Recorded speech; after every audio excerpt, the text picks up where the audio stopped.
Good morning.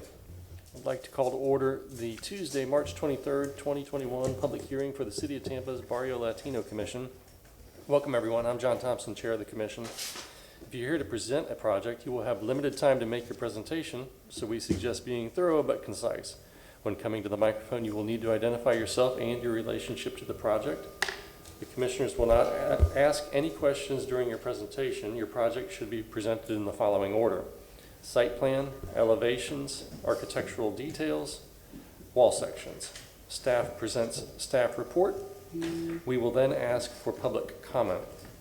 Following your presentation, the commissioners will be asking questions in the same order as the presentation. Please state and spell your name clearly. If you're here to speak for or against a project, your time will be limited to 3 minutes.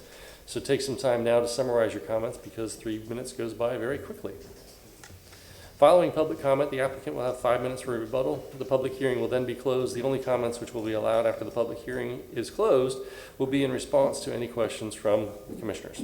The commissioners will then discuss the case and make their decision based on the City Ordinance, Chapter 27 of City Zoning Code, the design guidelines, the Secretary of Interior Standards, design review comments, and the testimony given in this public hearing. The BLC can only act on items that are within our specific jurisdictional responsibility. Owner agents are independently responsible to obtain any appropriate permits and or approvals. If you haven't already done so, please silence your cell phones. And I'd like to introduce commissioners, starting on my right. Good morning, I'm Lee Wood. Morning, I'm Jose Perez. Good morning, Eric Schiller. Rich Simmons, architect. Liz Welch. Very good. And staff today includes Ron Vila, Beverly Jusak, and Kamaria Pettis-Mackel for legal. I got everybody. And who? Oh, and Elaine Lunn is downstairs herding the cats. Thanks, Elaine. With that, we'll move into the agenda. We have the meeting minutes from February 23rd, 2021. We need a motion to approve. So moved. We need a second.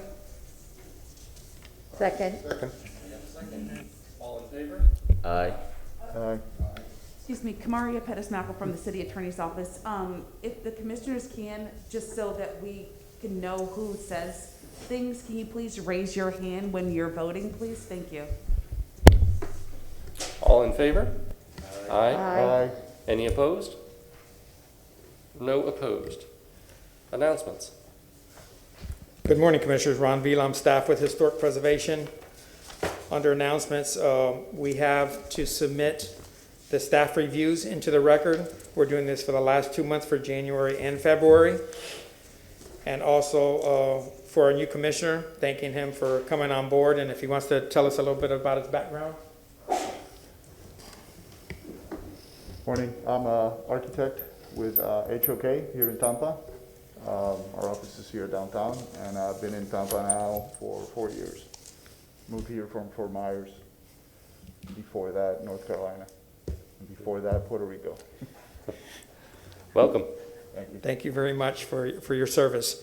At this time, legal will discuss the conflicts of interest and ex parte communication. Good morning again. Kamaria Pettis-Mackel from the City Attorney's Office. Will the commissioners please state whether or not they've had any ex parte communications regarding any of the items that are listed on the agenda? For the record, I received no comments. Additionally, will the commissioners please state on the record whether or not they have any conflicts of interest regarding any of the items that are listed on the agenda? For BLC 2134, that project is going through our office. It's up for a continuance, so I won't be voting on that and have submitted the appropriate paperwork.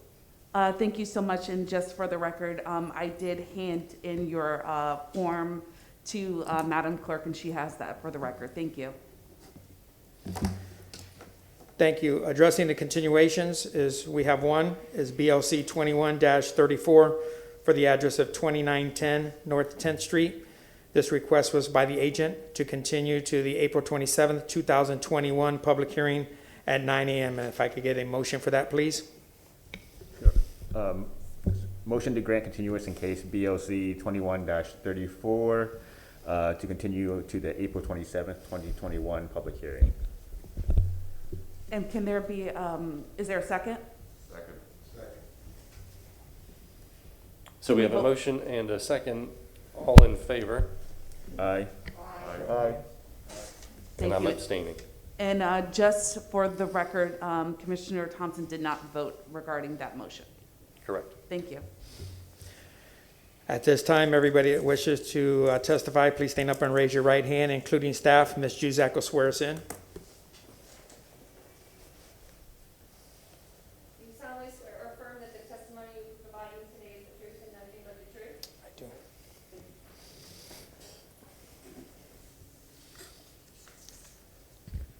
Moving forward to the first case, which is BLC 21-46. This is for the address of 906 East 19th Avenue. Currently, it's a vacant lot. It's coming forward for a final this morning for a single-family residence, approximately 776 square feet, and the zoning is YC1. There's previous action to this request. It received preliminary approval in February 23rd, 2021. There were outstanding items attached to that preliminary approval. They are attached to your staff report on pages 3 and 4 for you to follow along as they go through the presentation. In working with staff, the agent was requested to just drill down on the items that were outstanding through his presentation and then open it up for any questions. At this time, I'm going to go through the photo presentation.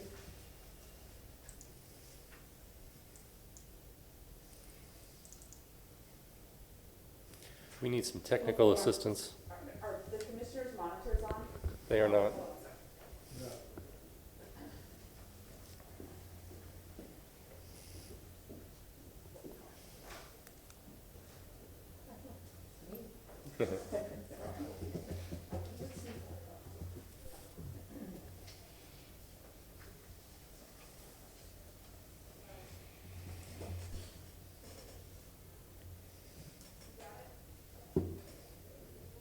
You're good?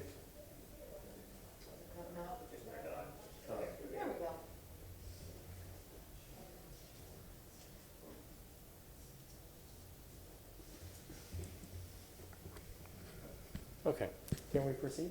please. Thank you. So I'd like to start out with the 1929 Sanborn Map. You get a feeling of the fabric that was there and the density within the historic district. Property in question is highlighted in the green shaded area. It does face 19th Avenue. To the west, you have Nebraska. There is an alley that runs east and west behind the property that dead ends right behind the property. It does not access Nebraska, and that's the current condition as well. This is our vicinity map, so you see exactly where the property is with the overall historic district. The red area indicates the boundaries of the local historic district, and the property is in the northwest corner over here. This is an aerial shot showing the alley that I spoke about, how it's unimproved, but it has not been vacated, and it terminates right behind. There are some trees associated with this. The Natural Resources have reviewed this site plan, and it has no concerns at this time. Once again, the property does face 19th Avenue, and then as a reference point, you have Nebraska to the west. This is looking from the 19th Avenue. Looking back, you see a little bit of the traditional brick streets, the granite curbing, the small parkway, and then the sidewalk. This is the property to the west. This is used for overflow parking for a church on Nebraska. This is the property to the east. This is a contributing structure. It's important to look at this property here. So you see the setback that's established with the contributing structures on the block, and then elevation from grade. This is looking to the west towards Nebraska. Once again, the defining character features of the brick streets, the granite curbing, and then the linear sidewalks. This is looking at the property from the alley Back to the south, you see a couple of trees that are here that will not be impacted by this request. And this is the condition of the alley and how it terminates as it approaches Nebraska, but it does not access Nebraska. And that concludes the photo presentation at this time. We'll have the agent address the board.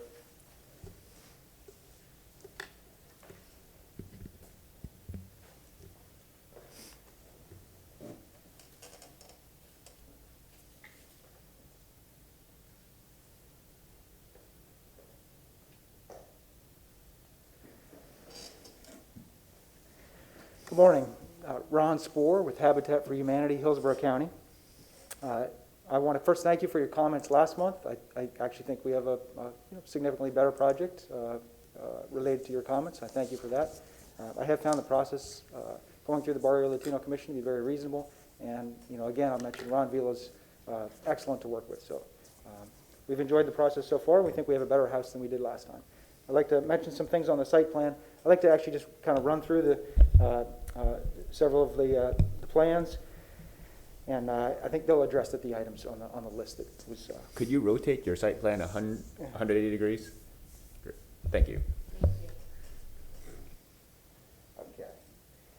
So a few things, some changes that we made. If you remember from when I was here a month ago, there was actually a conflict between the orientation of the house on the site plan and the architectural. So we fixed all that. We've mirrored the house. This is how we anticipate building the house. So the driveway looks different than it did. The steps in the back and the walkway to the back of the house as well. We raised the house about 6 inches. I'll get into the elevations of the surrounding homes or adjacent homes on the street in a minute, but we raised it so it should appear 2 feet out of the ground now. So the first floor elevation on this site plan has been amended since the first time that I presented to you. The ribbon driveway extends further. The drainage is forward on the lot, so the lot drains to the street. And I think that's the extent of the revisions that have been made to this plan.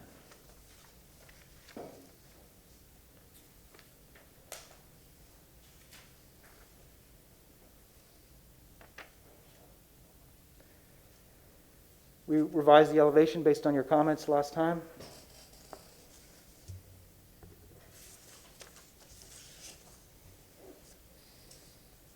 You can see that the gable vent was made smaller per your comments.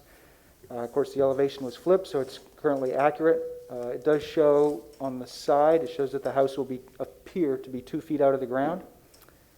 And the stairwell on the side and the railing was also fixed from the first presentation. I guess on the first presentation, we also had like a little pent roof over the front, which I think the comments were that was not wasn't really a historical precedent for that, so we took that off. It's just the straight gable.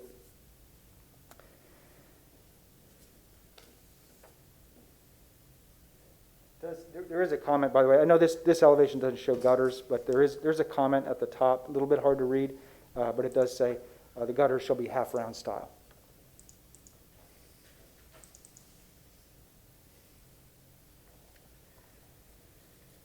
You had some comments in the back as well. I think on the venting was not scaled properly, so we have changed the venting.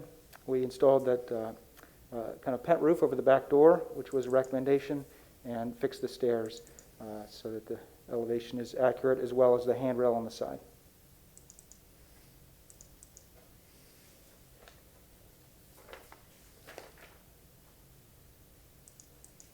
Some details on the pent roof.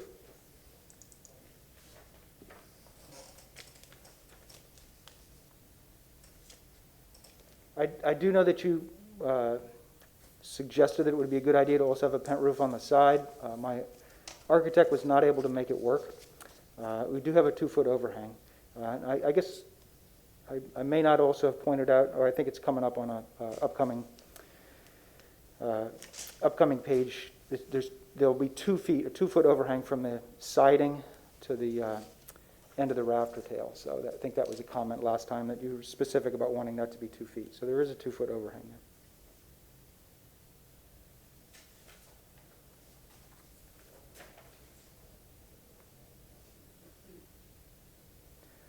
Nothing new to mention here, although, of course, the handrail is all appears correct now, accurate.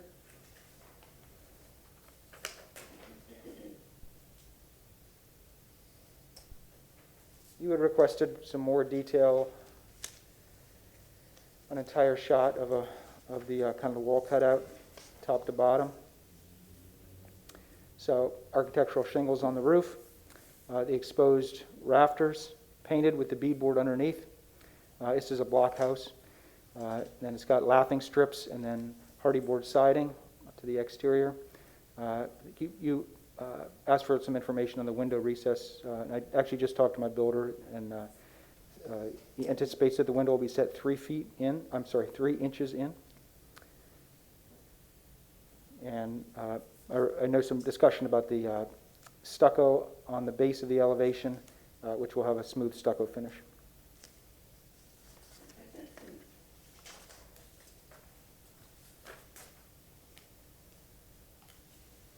Just a little bit of breakout of that exposed rafter tail, the beadboard underneath, and that's where we show. I know that was a concern that we have exactly 2 feet.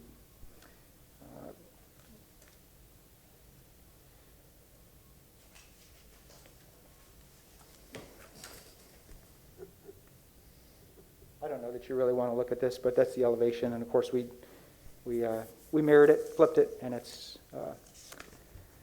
accurate at this time. I know there was some discussion about our block face average, so I did not show this the first time, but I do want to mention this. I did measure the houses on the street, the entire block, and we're actually sort of used to doing this from, we build in the East Tampa overlay, so I very commonly measure the block face average. And then in this case, block face average from the front of the porch to the curb, and then I use the survey to sort of subtract and come to the 13 foot 2 inches from the property line to the front of the front porch is the average on that block, and that's how we've set this house.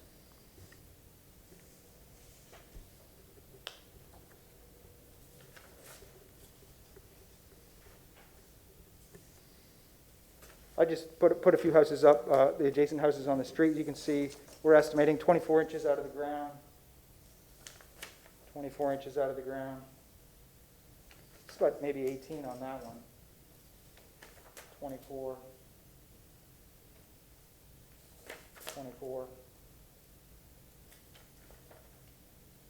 24, and similar. So we're suggesting 24. The house should be 24 inches out of the ground to match the surrounding houses on that block.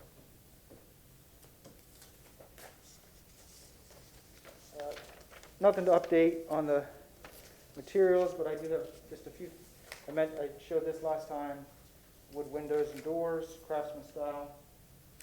Again, some fixtures. I think there was wanted some clarification on fixtures, so I put some hardware, a light fixture, and just the architectural style asphalt roof shingles. I had showed stockade fence on the side last time, a picket fence in the front, and rail detail, the same detail that I showed last time. And just the window details that I showed last time, which is actually taken from a recent house in the neighborhood that I think was done exceptionally well just down the street. And then again, the concrete pavered ribbon driveway and the colors that we'll use provided by Ron Vila. That concludes the comments that I have. I guess maybe I could mention a few things. If we're successful in obtaining approval today, we'll submit for permits. Maybe that'll take a few months, and we'll plan to build this house in the summer. Hopefully, COVID will have abated by that time, and we'll have volunteers back on our sites. We would love it if you would consider signing up on our website to volunteer and come out and help us build this house. And we would welcome your critiques as well when you're on the job site. So. Thank you.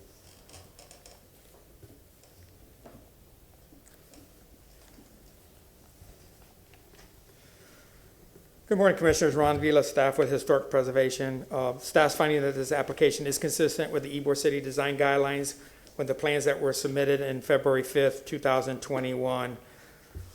Some site issues that are outstanding or require additional discussion.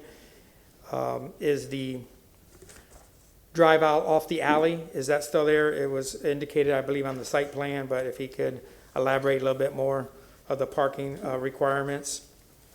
The location of the AC, and if it can be seen from the right-of-way, how he's going to screen the air-conditioned unit. And I wanted to touch upon that the Ribbon Drive, he showed some pavers, which is usually not a traditional detail that we support. But going through the review and natural resources commented, the proximity to the drive aisle to the tree has to be a sensitive solution. So in this particular request, that the pavers would be an appropriate path to go down, and this board does control colors, so we discussed the illusion of having it look like more of a concrete finish on that. Having said that, that concludes my portion of this, and I'll be here to answer any questions. Thank you. Thank you, Ron. We have the opportunity for public comment now. If anybody's here to speak for or against the project, seeing none, we can ask questions, and we'll start on my right. Thanks for the presentation. It looks a lot better than the last time you were here. I agree. Appreciate that. I think just addressing some of Ron's comments initially, could you talk, is the concrete drive from the alley still, that will be there per the site plan? And then the AC unit, I believe we talked about, was gonna be on, I'm not sure, I believe, on the west side of the house, right? Is that still correct? We moved the AC to the back. To the back, okay. Oh, so I see the proposed AC pad now. Yeah. Okay, yes, all right. Thank you. And then could you talk about a little bit about the window trim details from the exterior as well for the house? Yeah, I think we show 4-inch hardy board trim. Okay. Yes. All right, fantastic. That's all my questions. Thank you so much.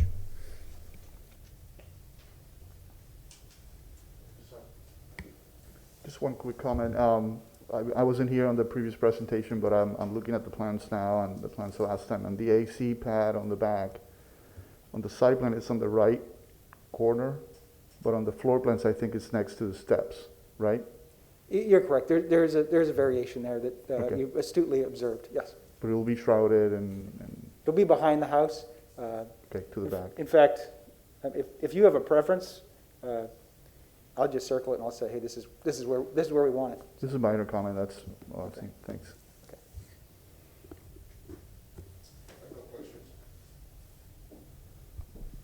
Yeah, just a couple questions.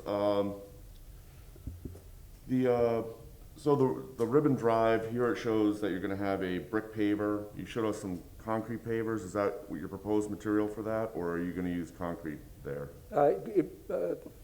Cut gray, concrete style brick. I guess you'd call them brick pavers, but they have the gray color. Okay, and that's for the pavers that you showed us, that's the only location that you're gonna use those, is on the Ribbon Drive? Or are you gonna use those, because it says concrete drive in the back, concrete sidewalk? Yeah, I'm sorry. That is the only place we would plan to use it, and the real reason is just because of that tree. Okay. Yeah. Yeah, I wouldn't mind seeing like real, like the concrete pavers that look like bricks there. I think that's more appropriate for that area. Okay. Which I think is one of your standard selections. Yes. I think you have a gable roof. This shows a hip. I mean, that's pretty minor, but you may want to clean that up just to get coordinated. I think that's kind of some of the issues that we faced last time, is coordination between the floor plans and the site plan. No big deal on that. My only concern, if you could bring up the side elevations. We talked about the stem wall at the last meeting, and I think you've shown that condition here, but I think that's an awfully long stretch. Typically with these craftsman style or historic houses in the district, you know, in the front you have the brick pilasters there for the covered porch, which gives it a real nice street front presence on your south elevation. But as you start going down this building, I think that needs to be broken up. Usually in the district we'll have brick pilasters, and you can use a thin brick, similar to the same brick that you used here, just to break up that lower stem wall facade. Along that, I'd say maybe add three or four pilasters to make it more historically consistent, and everything else I think looks great. I'm sorry, just for clarification, that would make it appear more like a stem wall? I'm sorry, like a piers? Yeah, because typically these types of houses would have piers supporting the structure, and then you'd run the framing off of there, but you just need to break up that long linear stem wall at the bottom You know, I'd put a pier at the end and a couple, just to break it up, and stucco in between the brick pilasters would be an appropriate historic treatment.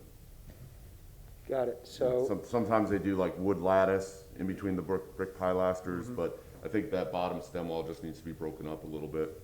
It's a long run. It almost makes it like I a understand. trailer if you don't do it. so That would be my only concern moving forward to make this historic. Everything else, I think the applicant has picked up all the comments. Thank you for taking the time on the research for the floor height research and the, you know, the front setback averaging. So that's excellent documentation. My only concern there is just breaking up that stem wall with a few pilasters in there to make it more historically consistent. okay. Thank you. Thank you. I have no questions. Thank you again for coming back and making the adjustments that we commented on. Yeah, your microphone was on. I have no comment. Thanks. Thank you. Thank you. Thank you for making the tweaks. And I want to pick up on what Commissioner Simmons was suggesting with the pilasters. If you can show, you know, here we've got the elevation. If you can show the section real quick, we can add to this a little bit and make it a little bit easier. So here at the finished floor line, you're showing the termination of the hardy board with a little bit of trim. Typically, if it was wood construction and if it was on piers, the way that we're alluding to, the hardy board of the clapboard would go down to cover, you know, lower than the finished floor. So I think that in this case, by incorporating the piers, you can bring the hardy board down another 8 inches or so to reduce the 2 foot stem wall that we're seeing. You know, it's 2'4" that you're showing there, and so we can reduce that by bringing the clapboard down a little bit further. And we can, you know, I think that can be part of a condition to work with staff on, you know, what are those details. But when you have a condition like that with, you know, something that's referencing kind of a wooden building, it would go down and cover all the wood joists and that sat on those piers. And so the elevation would have more hardy board rather than stopping at the finished floor. That's just a little nuance there that picks up with what Rich was talking about as well. Other than that, I want to thank you again for listening to the concerns that we had, being willing to come back, and looking forward to hearing a motion for the project. Oh wait, you have to. Yeah, I'm skipping ahead. You have 5 minutes for rebuttal on what you've heard the commissioners discuss. I have no further comments. I appreciate your input, including at the last meeting and today, and we look forward to building a house that blends in well with the neighborhood. It's an affordable homeownership home, and we would love to see you on site if you should have the opportunity to volunteer with us. Great, thank you. And so we'll close the public hearing. And any further discussion? No, I think with the applicant working with staff to finalize the paver selection and also the pier details, I think we should have a good project. No additional comments. I'll make a motion if you want. Any further comments? We're good? Okay, motion. Move to grant a certificate of appropriateness for the drawings and documents presented at this public hearing in BLC 21-46 for the property located at 906 East 19th Avenue, with the following conditions: that the applicant work with staff on the selection of the brick pavers for the Ribbon Drive and work with staff on the pilasters for the stem wall, spaced at an appropriate distance.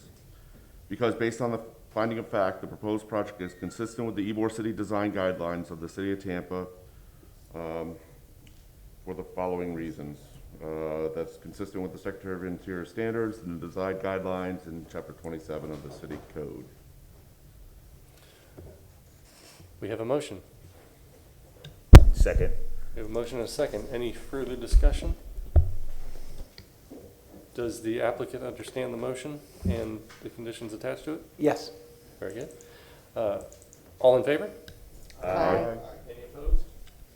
I'm not opposed. You're passed. Thank you. Thank you.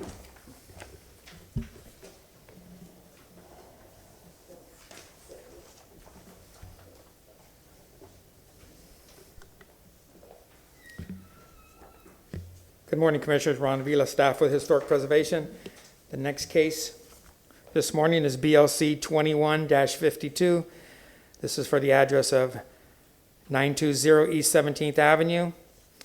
The structure currently on that site was constructed in 2006. The zoning classification is YC8. The request in front of you this morning is for a vinyl fence that's already installed, and I'll show you some pictures at this time. So starting with the Sanborn Map again, there was a historic structure on this site. This structure has been removed prior to me working here greater than 20 years ago. So this is the fabric as it is now. It is on 17th Avenue. Obviously it's in the shaded green area. And to the west or the left, it does have an alley that runs north and south. It's a 15-foot wide alley. This is an overhead shot of the area. Once again, you have 17th Avenue. To the west, you have 19th Street. To the east, you have 10th Street. And then the alley that runs north and south. This is the non-contributing structure that was constructed in 2006. This is the fence here. That does meet City of Tampa code for the height of the fence in the front yard is 4 foot or less. That's transparent. This is the vehicular gate and automobile storage down the apron. A little closer shot at the gates. Close up of the picket fence in the front. And then the privacy fence that's 6 foot high, which also does meet City of Tampa code. Just termination point from the 4 foot high fence to the 6 foot high fence. Another shot of the fence along the alley. And then to conclude, this is what was here prior to the fence. This was a chain link fence that is also not allowed in the historic district by the Ybor City Design Guidelines. At this time, I'd like to call up the owner. If she needs to be sworn in. And anyone else who wants to speak. Everybody stand up and raise your right hand, please. That's going to testify. Thank you very much. Do you solemnly swear or affirm that the testimony you're providing this morning is the truth and nothing but the truth? Yes. Thank you. Kamaria Pettis-Mappa from the City Attorney's Office. I just want to remind the commissioners there were letters received, in I think one in support and others in opposition. I just want to make sure the commissioners have that in their packet. They do.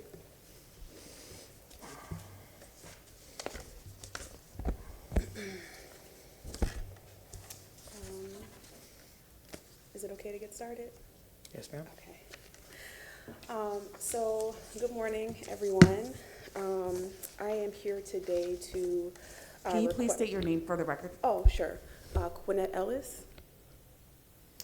So, I'm here today to request a certificate of appropriateness for a new vinyl fence that I hired a company to install around the perimeter of my home back in November of last year. As Mr. Wheeler mentioned, my home is a block-style home that was constructed in 2006, and it is not a contributing historic structure. I purchased my home in March of 2018, and at that time there was a chain link fence that was in pretty dire need of repair. There were parts of the fence that were collapsing. There were other parts of the fence that did not connect. And it created a pretty good escape opportunity for my dog, who has sometimes been prone to wanderlust. But beyond that, it didn't really offer much privacy or security from the foot traffic that is generated by the soup kitchen that is located on the next block up. So after a few escape attempts, some successful, some not so successful, by my dog, and after being the victim of a few burglaries or a few thefts, the worst of which was a lawnmower that I had recently purchased that was taken out of a storage shed that was in my backyard. I decided that it was time to replace the fence. So I researched fencing materials. I weighed things like cost and the environmental impact of materials used for the production of fencing and things of that such.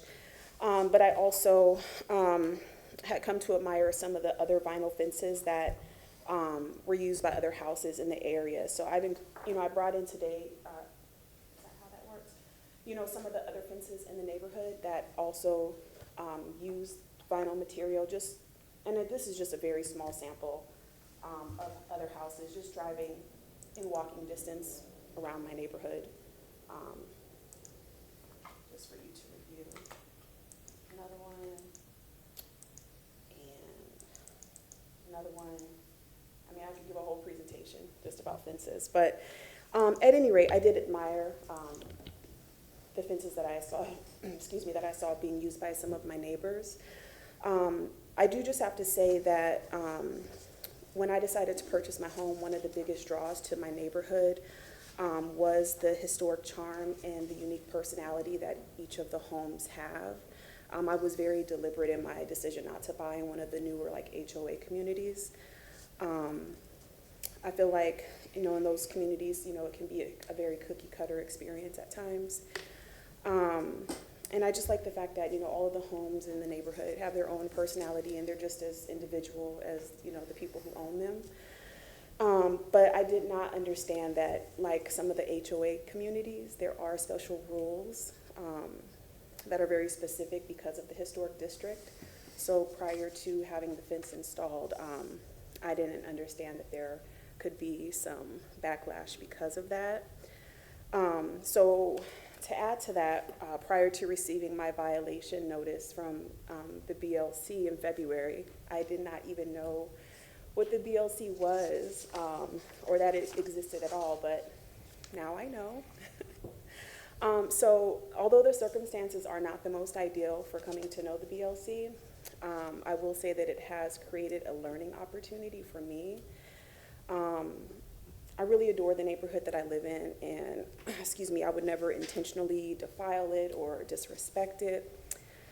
So once I received my notice, I accepted my responsibility to understand the issue that was being presented, and I started to look for some answers. And I don't know, my voice is so shaky, I apologize. I decided to look for some answers, and I started my search by researching the Tampa, Florida ordinances. And so I guess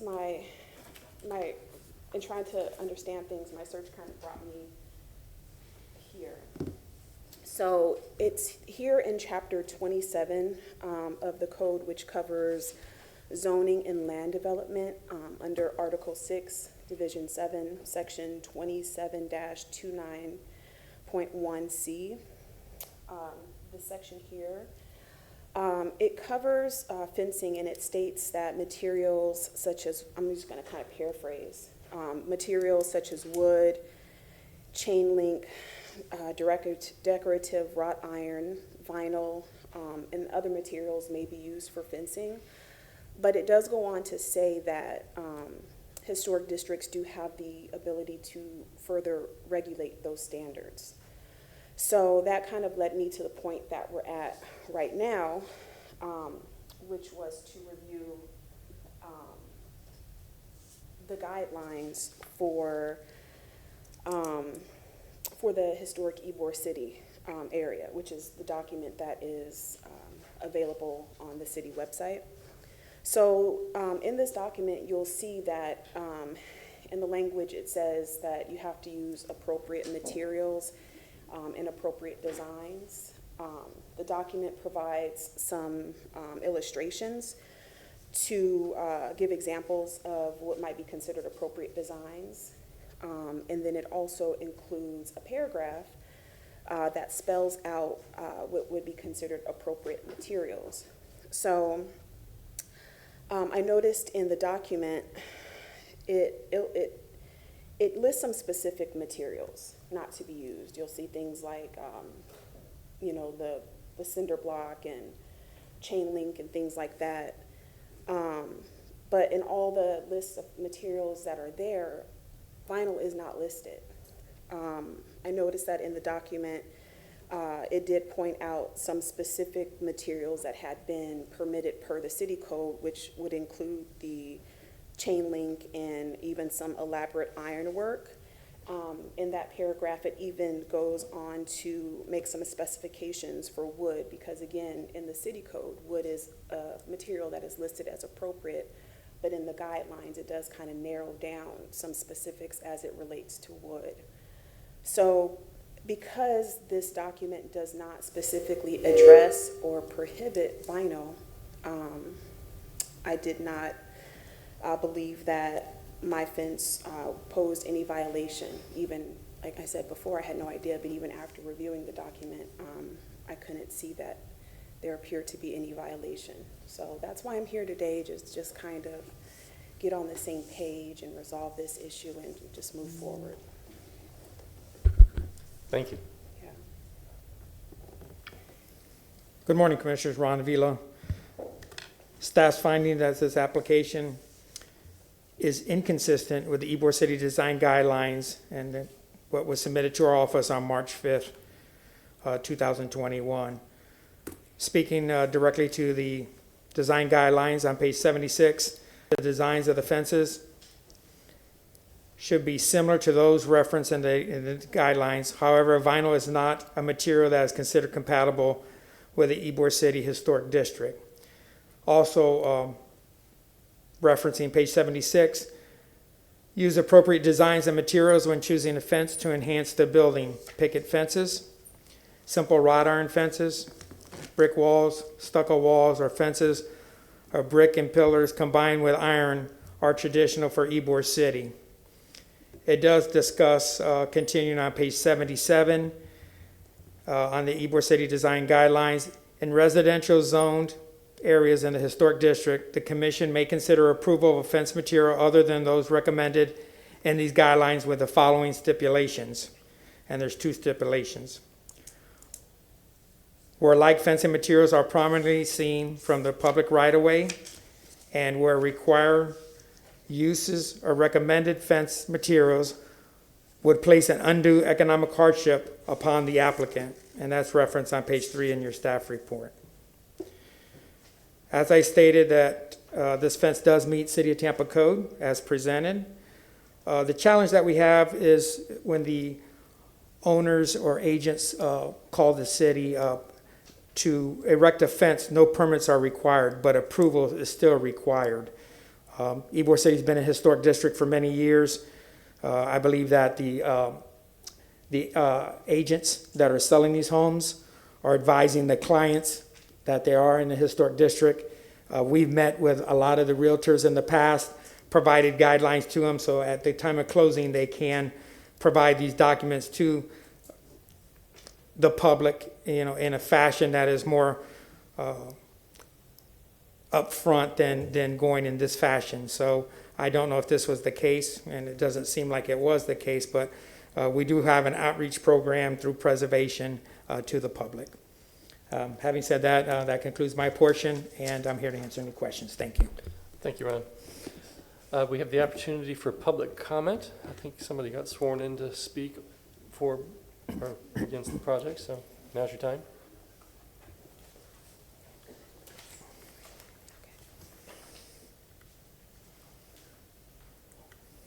Thank you. My name is Christina Jesmundo. I'm a resident and homeowner in the neighborhood. I actually support PVC fence in the Barrio Latino district for a few reasons. One is it looks better. It's cleaner and neater, and it lasts longer. And as you can tell, because the pictures that she showed are from before the area became part of the historic local district. So they've been around for a really long time. Most of them looked pretty good. So, and also for the fact that plastic wasn't around really in this capacity. So there's no way, according to the guidelines, that this would ever be appropriate because this material for a fence didn't exist. The other reason that I think it should be permitted going forward, which isn't necessarily what's being asked or presented today, although if this variance is approved, that could obviously set the stage for that. But I think it's very peculiar that our historic neighborhood, one of its defining features is that we do not allow vinyl fencing, and yet a few blocks away in East Tampa, all over Tampa Heights, everywhere else you can see it. And I think that's a really strange thing to separate our neighborhood when we have lots of other historic benefits and visual features that could distinguish our neighborhood. Rundown wooden fences are not really, I think, one of the ways that anyone would like our neighborhood to be recognized when you compare it to, again, just a few blocks away. On 21st and 22nd, there's all kinds of new construction, and all of them have vinyl fences. And the third comment I just wanted to make in support of this is that I don't believe realtors and homeowners are aware. And while the burden of responsibility should be on the homeowners, I am regularly reporting people in my neighborhood who are violating BLC code. I have a serious problem with that. But I think that the city and the BLC and historic preservation need to do a much more diligent job at educating people. And I'm talking about people who buy in the neighborhood, people who are selling. I don't think realtors know, and I don't think enough homeowners know. And the neighborhood association, of which I'm very active and have been a former president, does work to educate people, but not everyone gets involved with the neighborhood association, and it's frankly not the neighborhood association's responsibility to educate people about the BLC codes. So while I support everything that the BLC is doing, I'm happy personally to work with the BLC. I think that vinyl fencing needs to be reevaluated in this area, and I think it should be permitted going forward. Thank you. Thank you. Any others to speak? Okay. So we'll have commissioners ask questions regarding the project, or regarding the CA. I have a question to Ron. The applicant had shown some vinyl fencing on adjacent properties or within her neighborhood. Were those approved administratively or by a commission in previous hearings, or were those there before this area was designated historic district? Good morning, Ron Vila. You're seeing this fence because it was something that staff felt uncomfortable approving that we haven't done in the past. We review fences on a weekly basis, and if they meet the criteria and the intentions of what we've done in the past, then we approve them. If you look here, if we could go back.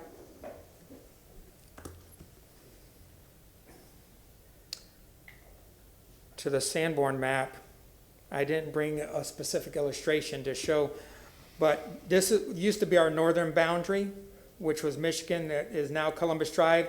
It used to end on the alley, the block face, the northern block face facing Columbus Drive.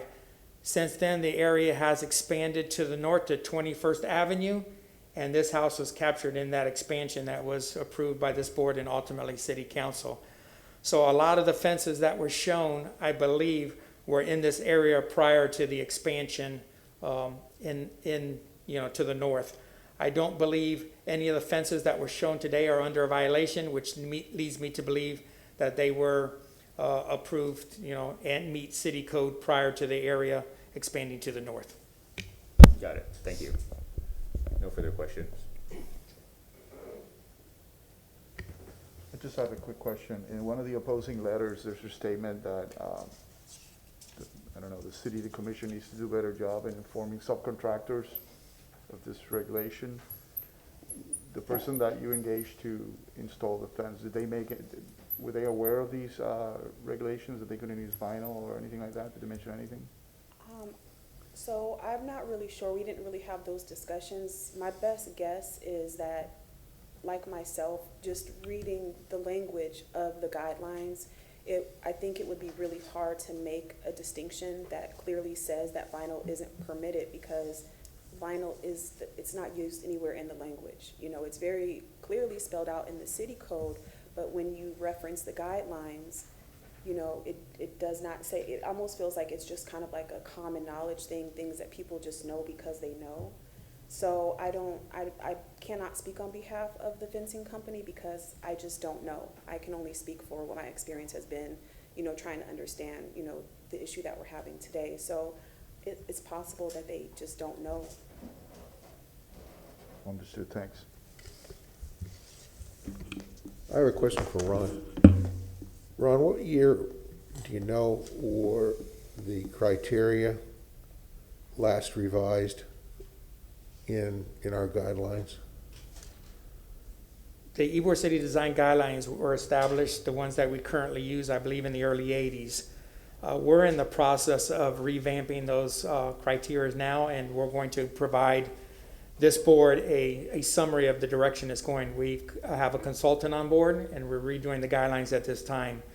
So this is an item that's going to be touched upon, as a lot of other items as well, to bring it, you know, more current than the current guidelines that we have.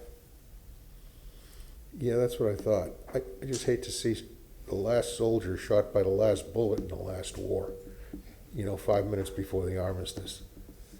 And I think that's what we're facing here. Just a comment. My question is also for Ron. So when you went through your photo presentation, you showed us you know, I can see the picket fence up front, which is 4 foot high. And then you can see the 6 foot fence, which is solid.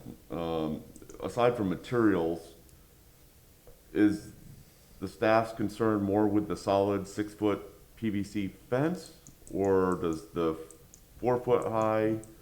You kind of, yeah, that's a good. Well, either one of those. Because you kind of, I think if I heard you correctly, you said the 4 foot picket fence was appropriate, but the 6 foot high solid fence is not appropriate.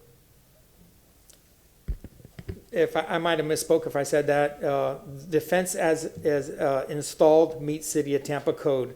The code states that in the front yard, if the fence is transparent, as this one is, the picket provides that transparency, it could be up to 4 foot in height. And then towards the rear, you can have a privacy fence, and City of Tampa code for the side and the rear behind the front yard setback can be 6 foot in height. Okay, so, and it could be 8 foot actually in the district. In certain zoning classifications, but in residential, we hold it at 6 foot. Okay, so really the issue is the materiality, Yes, more sir. so than the heights and the opacity of the fences. That's correct. And this is being discussed right now with the design guidelines updates. We have a laundry list of items that are being discussed, and this is one of the bullet items, yes, sir. Okay.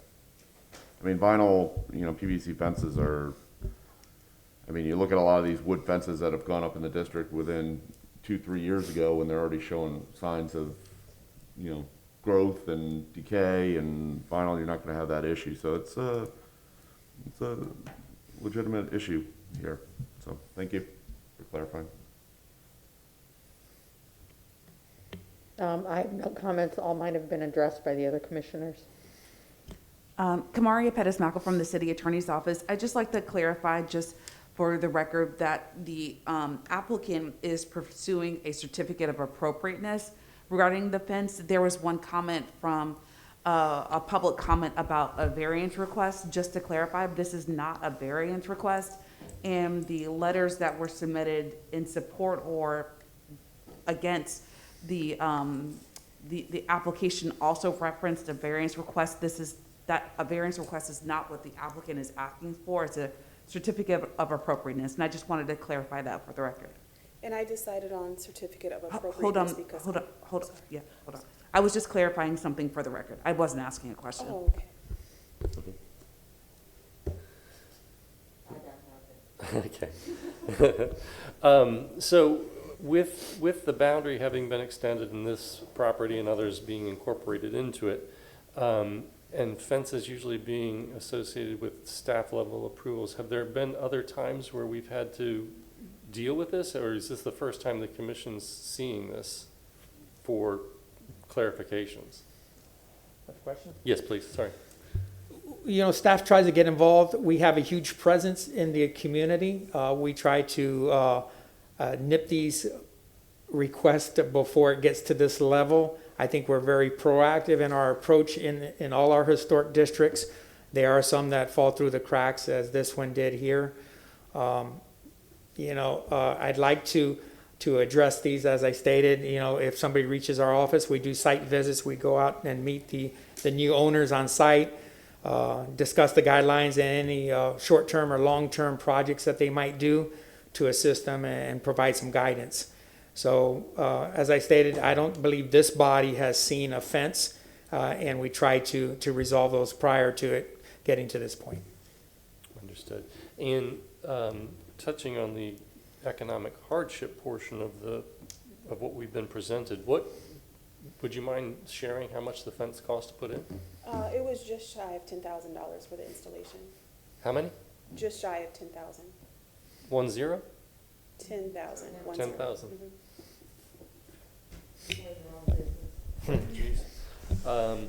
Wait. Could I ask, did you, because I know you said you considered other options, did you get a quote for a wood fence as well? Yeah, so when the estimator came out to review the property, we discussed both options.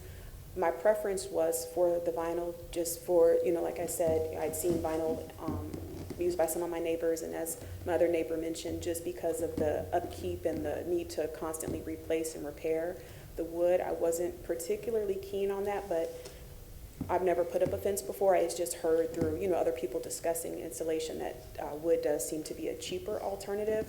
But at the time, the pandemic was happening, and I guess it had a lot of impact on other sectors like wood and import of wood and things like that. So because of, I guess, the supply and demand issue related to that, it was spiking the cost of wood. So based on the estimate, the difference in price really wasn't significant enough for me to elect wood over vinyl. It was almost about the same.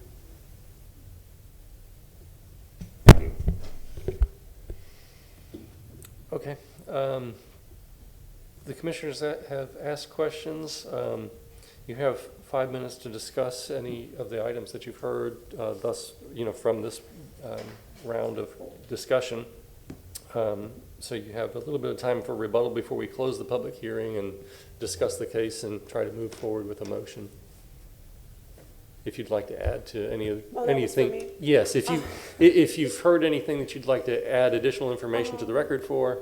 The only thing, and I don't know if this makes a difference one way or the other, the choice to request a certificate of appropriateness versus a variance is only because certificate of appropriateness was the language that was used on the notice when I received it. So I thought that was what I would need for this request. That's it. Okay. Well, we appreciate you sharing this with us, and so we'll close the public hearing and we can discuss the case. Before you close the public hearing. We're not closing the public hearing. Can I have a question to Kamaria Pattis-Macco? Is there any sort of difference, does it affect things in any sort of legal way, whether we give the applicant a variance versus a certificate of appropriateness? Well, she's not asking for it. She didn't. Okay. She didn't ask for or notice for a variance. So you have to. We're here for a certificate of appropriateness, and that's regarding the materials that are used, and that's what a certificate of appropriateness is for. Okay, and then if we grant a certificate of appropriateness, does it set up a legal precedent for future applicants to apply for a vinyl fence administratively through staff, or maybe without our oversight, thing like that? Kamaria Pattis-Macco from the City Attorney's Office. So each application is taken on its own, and that's important to keep that in mind, is that each case has its own unique circumstances or factors to take into consideration. So if the commission votes, however the commission votes regarding this property is unique to this property and this applicant. Okay. So just keep that in mind. And again, as Mr. Vila has stated, staff takes up a lot of the fencing requests. And this applicant is only here because of a notice that she's received to address the materials that were brought to the city's attention. Great, all right, thank you.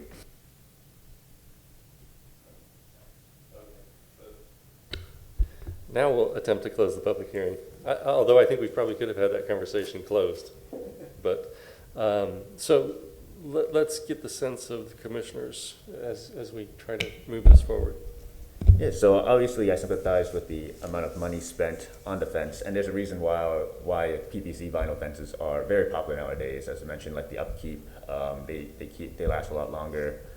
However, I'm a bit also uncomfortable maybe granting a certificate of appropriateness for a fence such as this that doesn't match the historic nature of which we're attempting to preserve.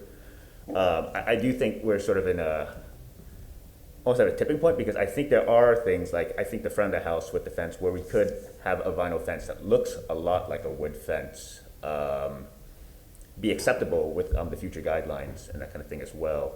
However, I think something like the 6-foot fence, which is completely opaque, which we can kind of see from the front, is not very acceptable, as was sort of mentioned by another commissioner as well, towards the historic nature of this district.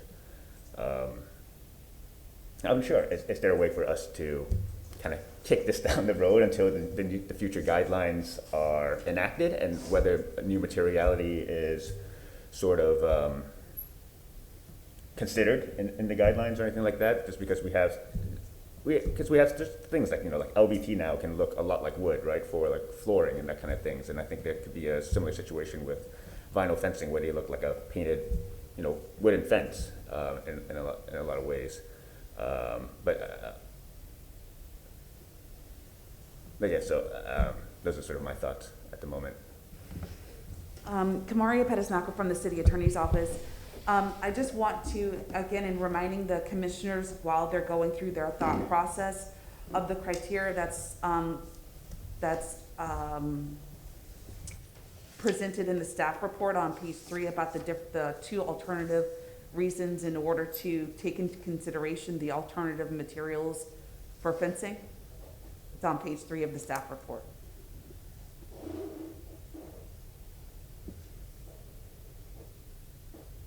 That's all I have to say.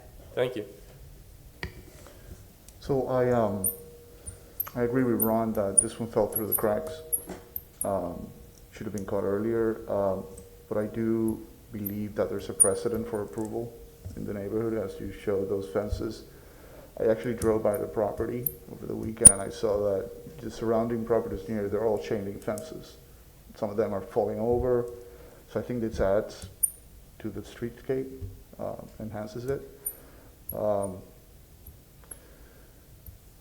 also believe, and I think again, it's a comment in here about, subcontractors that are installing these fences need to know what the guidelines are, and they need to be better trained, I guess. That's all. I'd like to say that the fence looks great, and I've been in favor of these fences for a long time. But people close to me haven't been allowed to put them in because they're not required. But the question I asked Ron was, well, when was the last time the guidelines were reviewed? And he said the early 80s, which brings the witness, for lack of a better word, her statement that they weren't even around at the time. So it's been a matter of governmental neglect that they're not around. The fence looks great. It's a 2006 house. I believe it deserves a 2006 fence. That's not a problem either. And then I'm going to go back and touch a nerve that it wasn't just a couple of weeks ago, well, I'm sorry, it was a couple of months ago, that this board approved a blatant non-variance for a height difference in a building that makes a big damn difference to me, and it couldn't have been explained to me. And somebody said, well, we can do what we want to do, and we're doing it. And I'll drop it right there. Well, by the same criteria, I think we ought to do what we need to do, and that's it. If this were to break a dam and there'd be a flood of vinyl fences, that's okay. It's 2021, you know? It's been 30, 40 years. And these things are coming up everywhere. They look a hell of a lot. Well, we don't have to go through the merits of that again. So we've got a moral dilemma faced off with a legal dilemma. And sometimes the law is an ass. And we just got to that. That's all there is to it. I'm going with the moral situation. And you might have heard me gasp when I heard what the young woman here paid for this fence to do a nice job. How nutty would it be to make her take it down when there's nothing but chain link and the expansion of the district has her neighbors winning the lottery and she's going to get penalized. It doesn't make any sense to me. So I think based on the height variance down there on a block off 7th Avenue, well, that's just my feeling. That's what I'm going to do. Thank you. Yeah, I share the sentiment of my fellow commissioners that it's a tough decision, you know, because you have one thing that, okay, that material wasn't listed in the 80s as acceptable material, but, you know, then again, other materials that we use in our construction continually evolve, and we use newer and better materials. I mean, fiber cement siding, hardy board is one thing that was never used. I mean, you're always traditional wood, and at some point in time, we had to change that to allow the cement fiber board, which I think is a good use. Shingles have evolved, you know. So there's a continual update of materials to make better products. Specifically with this case, I think the application, they did what was appropriate. I mean, if this was out of wood, then the 4-foot, you know, opaque, transparent fence in the front is certainly appropriate, and the 6-foot high fence on the side yard, and I assume it goes around the rear maybe, as an opaque fence, it would be appropriate too. My other concern is the precedent that this sets for this district. So all of a sudden we're saying it's okay to use a vinyl fence for yards, and I think we might need to be specific. We don't want vinyl on houses for fencing materials or on the front porches. I mean, I don't think that's appropriate to go vinyl there, but I think here vinyl tends to be you know, a modern material that's durable. It holds up over time. It's easy to clean and maintain. It looks better over the long run than wood, and even PT wood tends to deteriorate and lose its finish. Vinyl doesn't have that issue. So, you know, I think the installation of the fence as installed is appropriate. The use of materials, I think, you know, it's time to modernize here and say that this is an appropriate material to use as a fence. I'm just a little concerned about the precedent that sets, and it'd be like open season on vinyl fences for everyone in the district, which I have concern about setting that precedent. So I'm still, you know, I like wood. It holds up. It's timeless. It's a native material to the historic district, and I'm still kind of up in the air on this one, but. You know, I certainly think, you know, part of this board's purview is changing with the times as well and allowing materials that would be consistent if used in a consistent manner within the district. First of all, I think your fence looks very nice. And it was confirmed earlier that other than the material, it meets all the other criteria. And I've listened to what all the other commissioners have shared in regards to their thoughts and tend to agree with the majority of them. The fact that our design guidelines are being reevaluated indicates to us that they've been around for way too long and need to be updated. I would like to see us, you know, as far as color, to your point, I think you're right. At some point in time, I think they're going to come up with wood-looking vinyl. But in the meantime, I don't believe they have that. To this point of several others, it's durable, it looks good, it lasts, it was rather costly. It is a tough spot to be in, but I also believe that we need to start taking a look at being able to move some of this stuff forward in doing that. And I'll stop there. Thank you. Thank you. Thank you for your presentation. We appreciate the conversation. I think that this particular case, although it's unique to your house, is going to affect and inform a lot of the stuff that goes forward. So thanks for bringing it to the forefront. I appreciate you sharing the cost of the fence with us, because I think that what we're talking about would be if we said no, it's inappropriate, you have to take it out and put another $10,000 fence in place. That's a lot of money to pay once and a lot of money to pay twice. So I appreciate you sharing that. I think that we do need to update the standards, and we need to update the guidelines. I agree with Commissioner Schiller, with the notion that we'd hate to have this be the last bullet fired on a particular project, only to change it in the future. I think that going forward, and if this commission has the opportunity to participate in the reboot of the standards, that I think that there needs to be kind of a gradation of the standard where, if the district keeps growing, it keeps absorbing pieces and parts. Like this is a 2006 non-contributing structure. And it has fencing that in scale, mass, and character is an improvement and a contributing factor to the neighborhood. It just has a material that isn't clearly defined in the guidelines. So we need to catch up with that.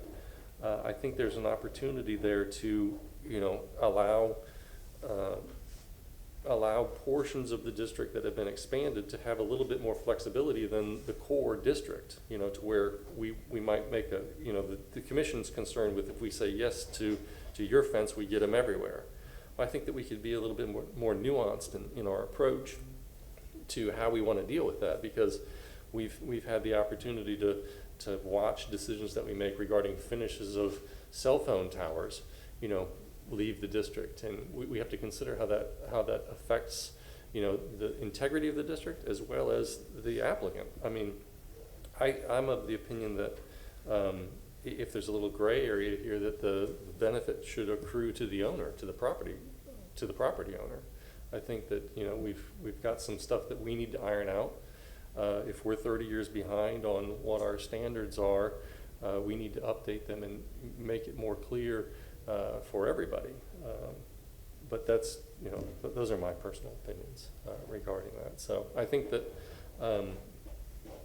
we have perhaps some kind of consensus that we could form here as to what the motion would be. But please.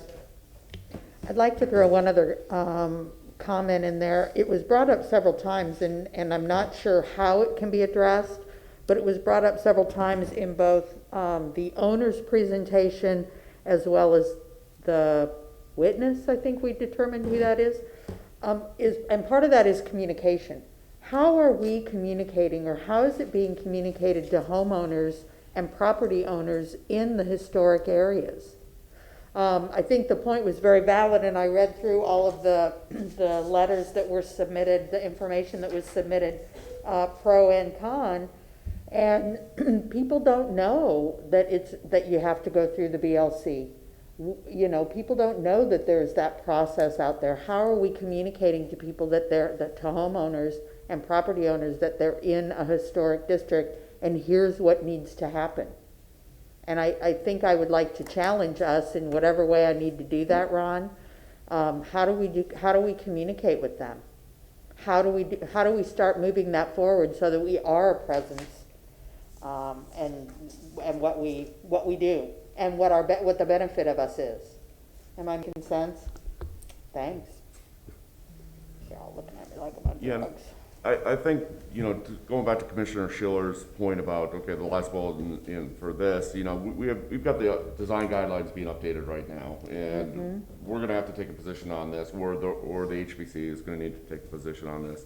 For this particular application, I think one of the things that kind of helps us without setting too dangerous a precedent that we're gonna say, hey, we're gonna allow PVC fences in the historic district, is on page 77 of the Ybor City Design Guidelines, that we can also state that, you know, yes, this applicant acted without the knowledge of what's required within the district, but this would also create undue economic hardship upon the applicant to go ahead and replace that. So I think that's a strong policy here to say, yes, you made a mistake to install this within the district. It's not really allowed. $10,000 is an awful lot of money.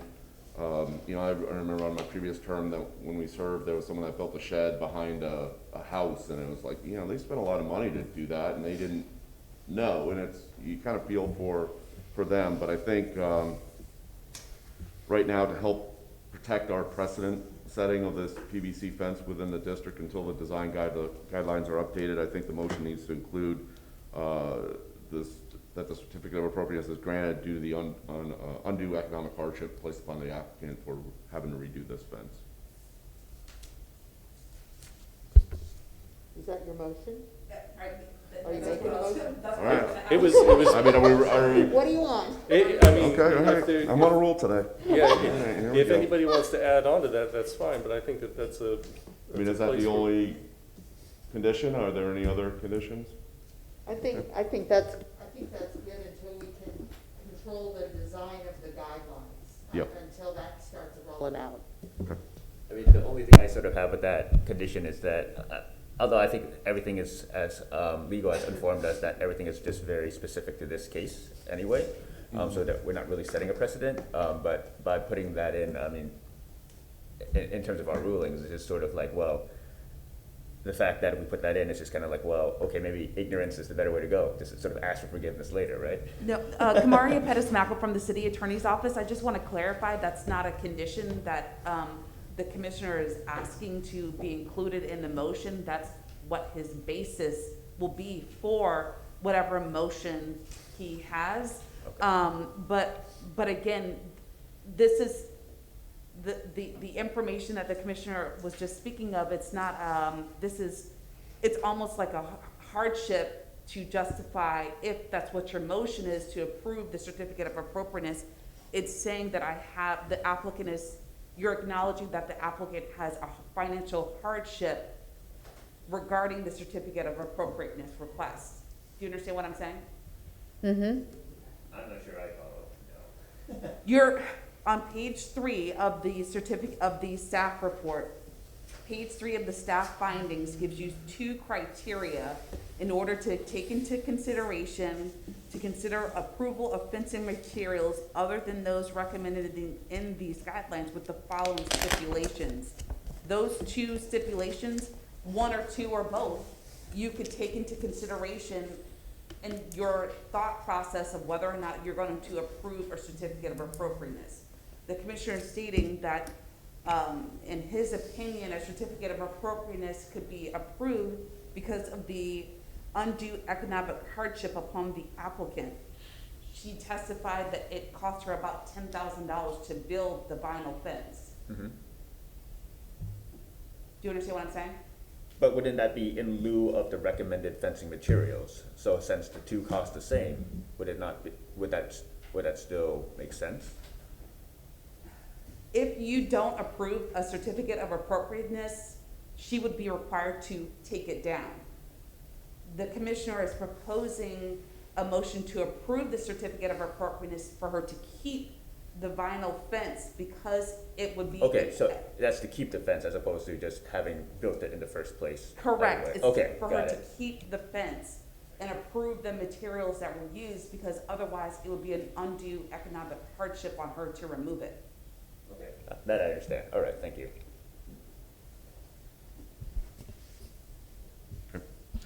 Move to grant a certificate of appropriateness for the drawings and documents presented at this public hearing in BLC 21-52 for the property located at 920 East 17th Avenue with the following conditions.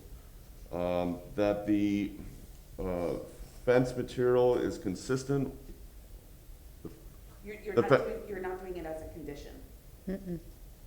We're just approving it, correct? We're Right, just your saying we're basis approving for it. In your motion is that's, you're gonna use. But I want to stipulate that as the economic hardship is the condition of the certificate of appropriateness. It's not a condition, it's the basis for your motion. It's the reason? It's So the reason can to you define it as justify. the reason? Okay, well, okay, then we'll strike that. You want me to start over? Yes. Okay. Move to grant a certificate of appropriateness for the drawings and documents presented at this public hearing in BLC 21-52 for the property located at 920 East 17th Avenue, because based upon the finding of fact, the proposed project is consistent with the Ybor City design guidelines, because the use of the recommended fencing materials, replacement of the fence would place an undue economic hardship upon the applicant, and that this fence is consistent with the design guidelines for size and openings, as well as the City of Tampa zoning code. Second? That would be me. That was fast. Quick draw. We have a motion, we have a second. Any comments for that? Okay. The applicant understands the motion that's been presented. Can you turn your microphone on? Dang it. I do that in the Zoom meetings all the time. The applicant understands the motion and that's being brought forward for the certificate of appropriateness. I do. Okay. Seeing no further discussion, all in favor? Can you please Aye. raise your hand? Aye. Any opposed? Motion carries. You're approved. Thank you guys very much. I appreciate it. Thank you. Thank you. And Ron, since we've got probably a long one here, let's do a little 5-minute recess and get everybody reset and then buckle in.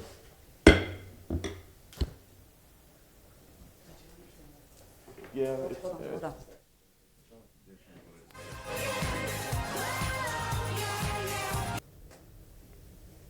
So good morning, Commissioners. Ron Vila, staff with Historic Preservation. The last case that we're going to review this morning is DLC 21-62 for the address of 1402 North 19th Street. There is a contributing structure that dates back to 1922. There are multiple zoning classifications attached to this request. There's YC6, YC7, and YC9. The request in front of you this morning is for a certificate of appropriateness, a 5-story residential new construction with rehabilitation to the existing structure with some site improvements. Most of the commissioners will see this project and know that it came in front of the board. It did receive a final on December 17th on 2020, and they've accumulated additional parcels, so the project has grown a little bit. As part of this request, I stated that there were multiple zoning classifications attached to it. I just want to read through those zoning classifications. It's some that we don't deal with on a daily basis. We focus more on the residential and the commercial core, the central core of 7th Avenue, which is YC1. So the 3 that are associated with this request is YC6, which is a community commercial. The code states that this sub-district comprises of land devoted to general and intensive commercial use located on the southern fringe of the historic district, and which will provide a transition to the industrial uses south of the historic district. YC7 is a mixed use. YC7 subdistrict is allowed to develop the land uses that are consistent with the adopted future land use element of the Tampa Comprehensive Plan. It encourages maximum land development opportunities that are well designed, provide a balance for the mixed use development, including residential, commercial, office uses, which contribute to the approximate mixed use needed to ensure a valuable economic base for the historic district. And then YC9 is a site plan control district. This proposed district of YC9 sub-district is allowed to develop the land use that are in conformance with the adopted future land use elements of the Tampa Comprehensive Plan while encouraging well-designed development. Having said that, we're going to go quickly through the photo presentation. Is this up on everybody's screen? Yes. Okay. Thank you. The vicinity map. Once again, the red indicates the boundaries of the local district. This is on the southern fringe. So you have Adamo, then you have Second, and this project, the majority of the project is on 3rd Avenue. Outlined in the green is, this is the historic structure that's here. The development that you saw last year took up this land here. Part of the request is the demolition of this non-contributing structure. So the new footprint for the structure will come across and then bend to the north slightly. This will be a parking area, surface area. This will be a surface parking area. And this is a building that would encompass the rest of the required parking for this parcel. As presented today, there are no variances attached to this request. This is the contributing structure that which will be rehabilitated as part of this request. Just focusing on that very unique and important building. This is the non-contributing structure that will be removed. In the background, you see the historic building and then the land that will encompass some additional footprint.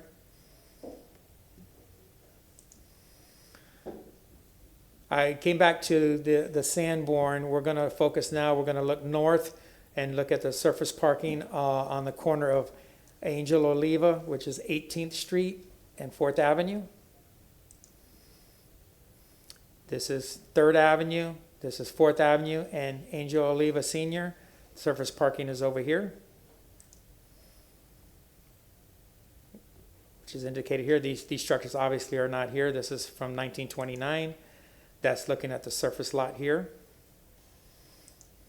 Going back to your key or your reference point, we're going to now look at the surface parking in this area, which is indicated by this chain link fence. We'll take on a different vocabulary now through this presentation. And then lastly, looking at the concealed parking within this structure here.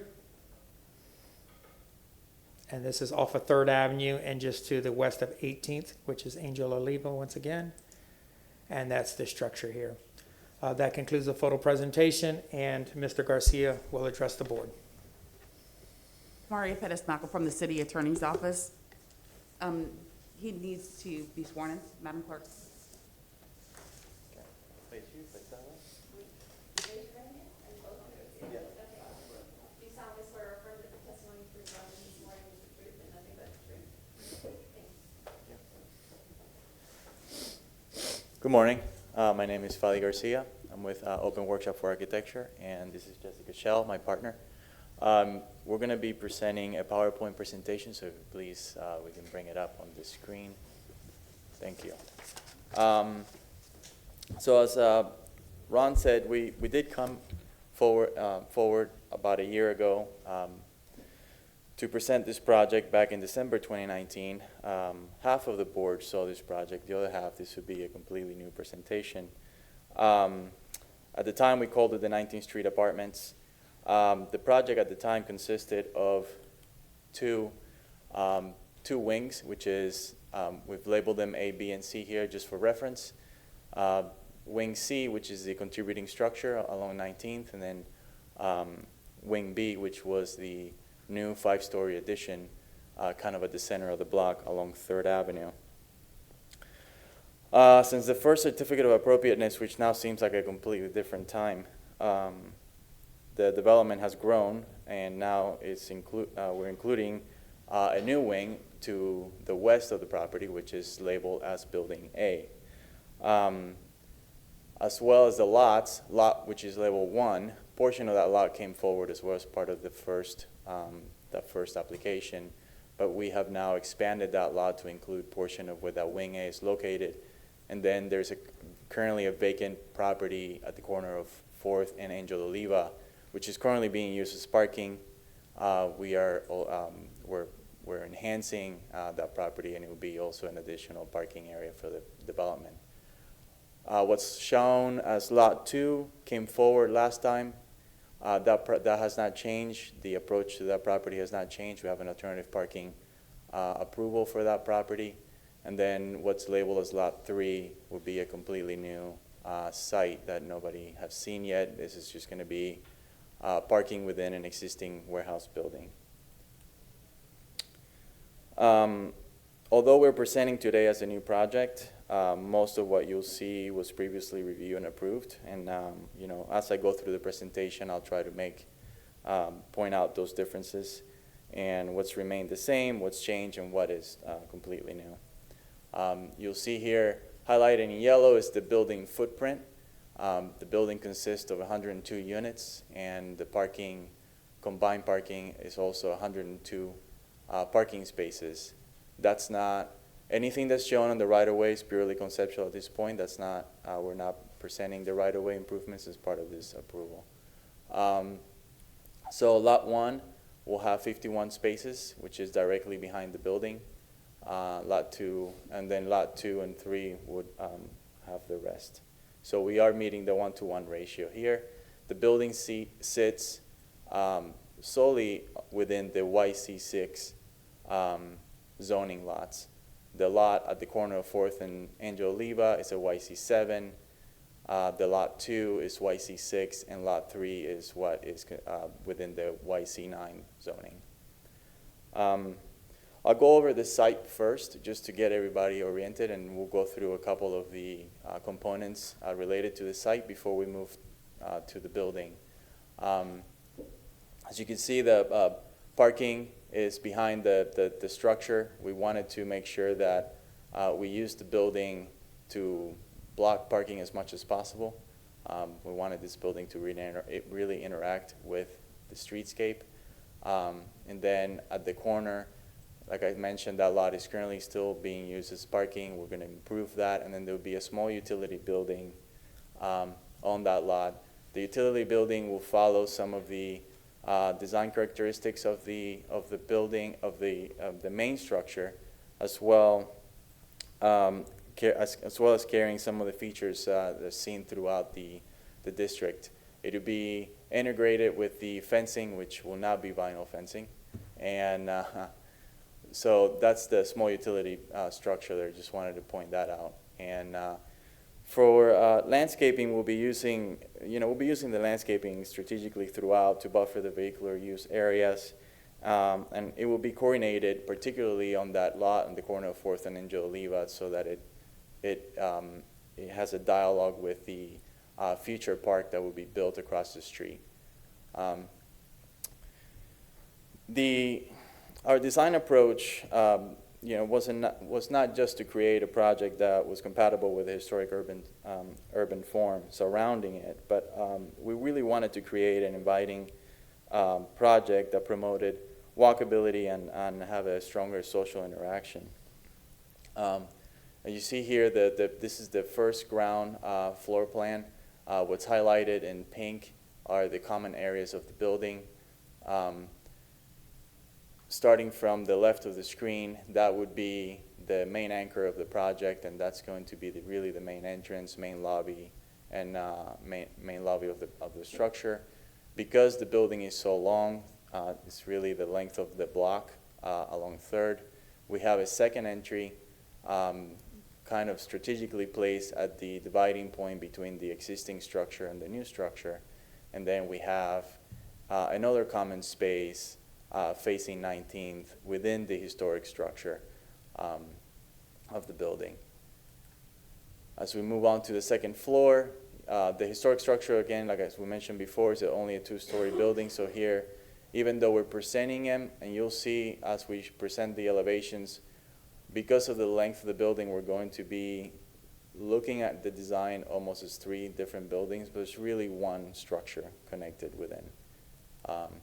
The third floor, it starts only really being the new structure, and then so there will be some units being placed on the roof of the historic structure, but that will be covered by the tall parapet that currently exists. And then on the fifth floor, we have a slight setback on the new building as well. And here's the roof plan showing kind of our approach to the mechanical layout and the roof. Just as a quick reference, those mechanical units will not be visible from the street based on just the width of the building and the location of those units. So just to go over real quick the rehabilitation, our approach to this building really did not change since our previous application. We are proposing to fully restore this building and rehabilitate the structure. We are going to be reconfiguring the interior plans, but in terms of the exterior, other than we're going to be demoing some of the foreign elements such as the awnings and the fire escape, and then some of the other elements will remain such as the balcony structure and recovering some of the old doors and windows. There was one comment that came during our last presentation about the balcony, and we've started the encroachment process. We have the green light from TICO that there's not going to be any conflicts with any existing utilities by keeping and restoring this front balcony. Here's some of the demo scope depicted on the plan. Oh, that does not look good. We're missing.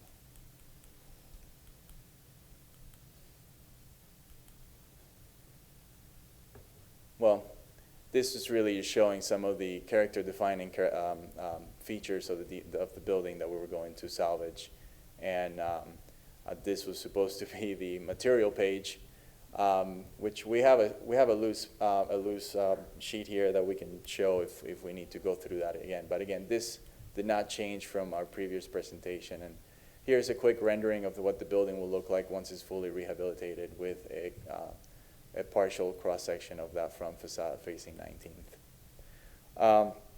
Moving on to building wing B. This is where we start seeing some of the changes from our previous presentation. The facade facing 3rd Avenue is relatively the same with some minor differences. We did add a new row of windows. We didn't add a floor. It's just how, and I'll go through some of those differences, but materiality and design approach is the same. And this is some of the inspirations that we had used to drive the design of the project. Here's this plan kind of really shows you in context how the building sits. We have a very important building across from us. Is the Corral Cigar factory building. This was a very important building for us. It's really one of the tallest structures in Ybor City, and it has a very strong character. The repetition and the pattern was also very influential in our design approach. As you can see, we've used the pilaster rhythm to kind of inform how we designed that center structure. For us, each wing had an important role to play, and that role was also one of the main drivers of the design. Wing C, to the right of the screen, had a very important role being by preserving the history of the district. Wing B, which is the middle section, being right across from the Corral,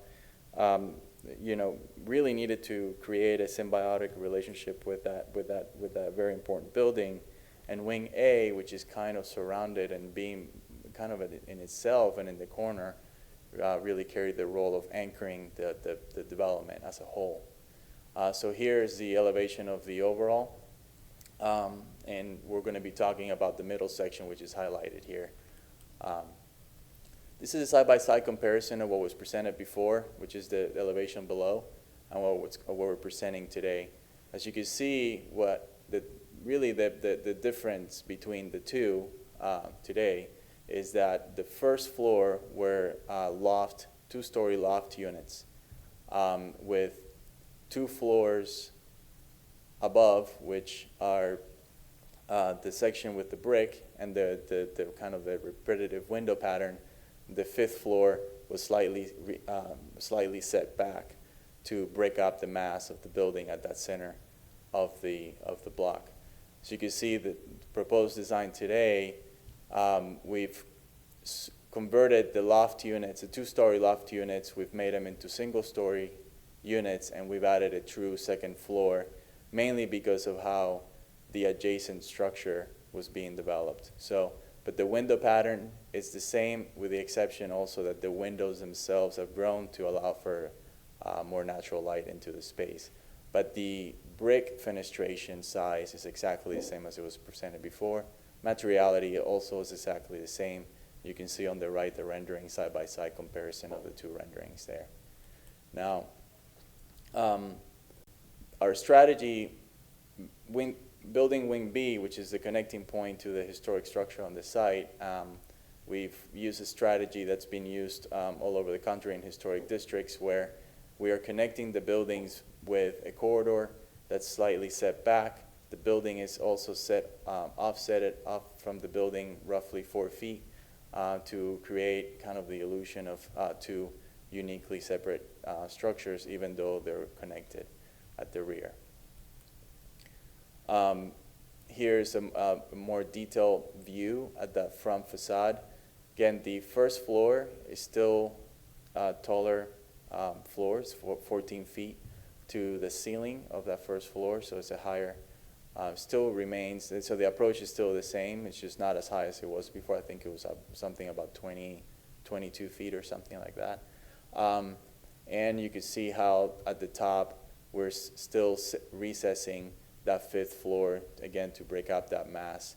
The building would be constructed of a combination of concrete, wood, and a brick, true brick phrasing. Now, the rear of the building, or I guess the north facade of the building, is similar, but it's a little bit, carries a little bit more differences than we have presented before. It is still stucco as we did before, but the color is a little bit different. And we also saw the opportunity to add balconies, mainly because this north facade is facing what would be a lower scale residential neighborhood, and we thought that that made it a little bit more relatable. It also, we don't have to deal with the encroachment issues, and being that it's facing north, it also allowed us to take advantage of that soft northern light as well for each unit. The north facade does extend the length of both wings A and B, so we treat it a little bit different there. And at the right of the screen, that what you see in this portion of the piece of wing A that turns a 90-degree. Here's a closer look at that rear facade and a wall section, so you can see how these Juliet balconies are designed. And as we had talked on the site plan, we are using the bottom of the building strategically to park cars. Again, we have a very restricted site width, so we took advantage of that, and we have covered parking underneath that first floor of the building. This is really just to show that Wing B turns the corner behind the Wing C building. We're continuing that fenestration and the materiality and all that, so it's not just a blank wall. And for us, this is a good slide because we're really trying to maintain some alignments with the existing buildings, but also create uniquely different facades throughout. Again, it's just a very long street, and this really helped out with breaking up the scale throughout the project. Here we can see in the middle you have wing C and B in context. Obviously the existing building. Across you have the school, which is a similar scale, and the middle section of the new building is the same scale as the corral, with the top floor set back, so you can see them here really in context. The material board, again, we have black windows. This is exactly the same as it was reviewed before. metal railing painted black. We have integral color stucco for the columns, black trim detailing, and the brick facing, and then some of the hardware and lighting that we'll be using throughout the project. This is our reference for selecting the materiality of the project. This, to the left is an existing building along 7th Avenue. Moving on now to Wing A. Now this is a totally new project for everyone, or at least portion of the project for everyone. And you can see Wing A is really surrounded by a number of vacant properties, and catty corner to it, to the southwest. It's really directly facing the warehouse district. So we're taking a slightly different approach to the design. We're really looking at and taking cues from the warehouse district to dictate some of the design elements like the windows and some of the, even the scale of the project. Being that we can go 60 feet, we wanted to make sure that we were using references that were tall buildings within the district. So here are some of those that kind of dictated some of the design, that informed some of the design decisions that we made throughout. And here highlighted is going to be Wing A, just for reference. Now, Wing A, again, being that it's catty corner and facing the Port of Tampa and the warehouse district, we're using a window pattern that's more indicative of that approach. Because it's a zero lot line, you know, and we still think that creating or having balconies is very important, especially in Florida. But we didn't want to create further encroachment issues there. So the balconies are inset the building. It actually gives the building depth rather than being a flat facade. So we have one that kind of highlights the main entrance of the building, and then as you turn the corner, one that terminates the structure itself. You can see here a little bit closer detail on this section, how that all plays out with the building. The front entrance is set back slightly. Now there is quite a bit of an elevation change between 19th and Angel Oliva, so you see that reflected. So as you come into the lobby, there is quite a bit of an elevation change, roughly 3 feet, that we have to contend with. And we have started the encroachment process, so we will have 2 awnings along 3rd Avenue for both entrances of both lobbies. The material palette is really the same as building Wing B, with the exception of the brick and the mutton system that we're going to be using on the window system. And here's a reference back to what's been done in the district, and again, something that dictated our material selection for the building. There is a combination of brick and stucco throughout, so we wanted to make sure that we were also relatable to what's been historically done in the building, in the district. It's particularly 1621 East 4th Avenue. It's within 3 blocks of this project, so very similar building, 5 stories, stucco structure, and you can see some of the other historic structures throughout the, one historic structure and then one recently completed, the Hotel Hyatt on 7th Avenue. This is the approved material palette for Ybor City, and we're kind of landing within this 6 color combinations throughout. We're in a unique position here for this project because most high-density multifamily projects in the district have been developed in the fringes of the district, and usually have to cross main roads to get closer to the core of the building. So this is really one of its first buildings, high density, that's a bit closer to the core of the district. And because of it, we believe that it will play an important role, social role in Ybor City by promoting a vibrant street life, promoting also local businesses, and hopefully promoting also new businesses to come along. Thank you, and now I'll take some questions from the board. Thank you.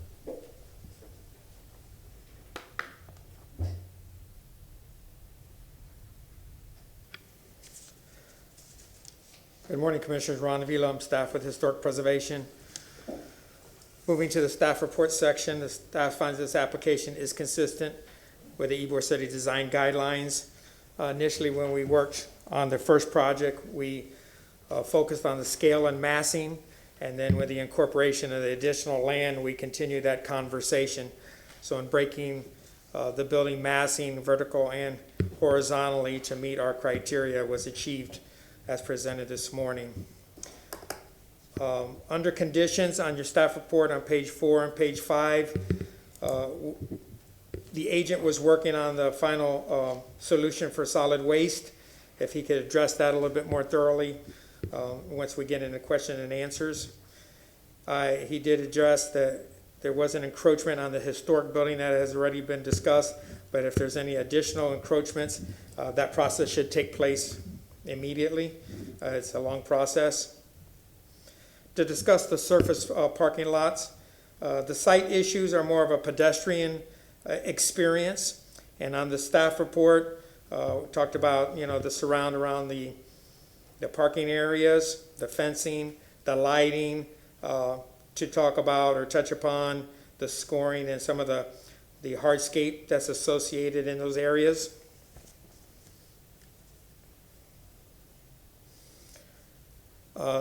As indicated on the rendering shown today, the mechanicals and the generators are on the roof. Talk about the location of those on the roof and the visibility and the immediate vicinity of the pedestrians, and if any screening is going to be used. And then go through multiple wall sections and just call out from top to bottom as you go through. If a final is being sought out this morning, which I believe it is, if he has enough information for the board to go in that direction, that the final material selection and colors be explored in more depth with staff. Having said that, that concludes this portion of my staff report, and I'm here to answer any questions. Thank you. Thanks, Ron. We have the opportunity for public comment. I don't see anybody else in the audience. So we can move forward with commissioners asking questions regarding the project.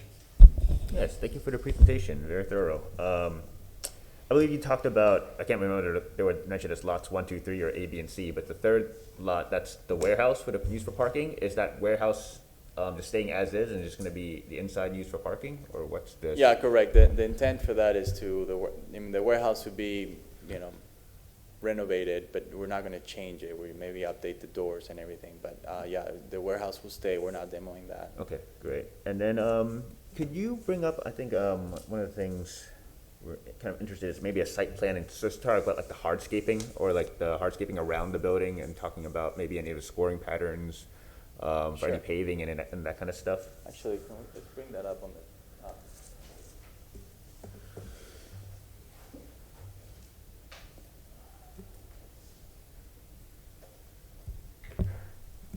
Oh, okay. Well, there you go. Let's go back.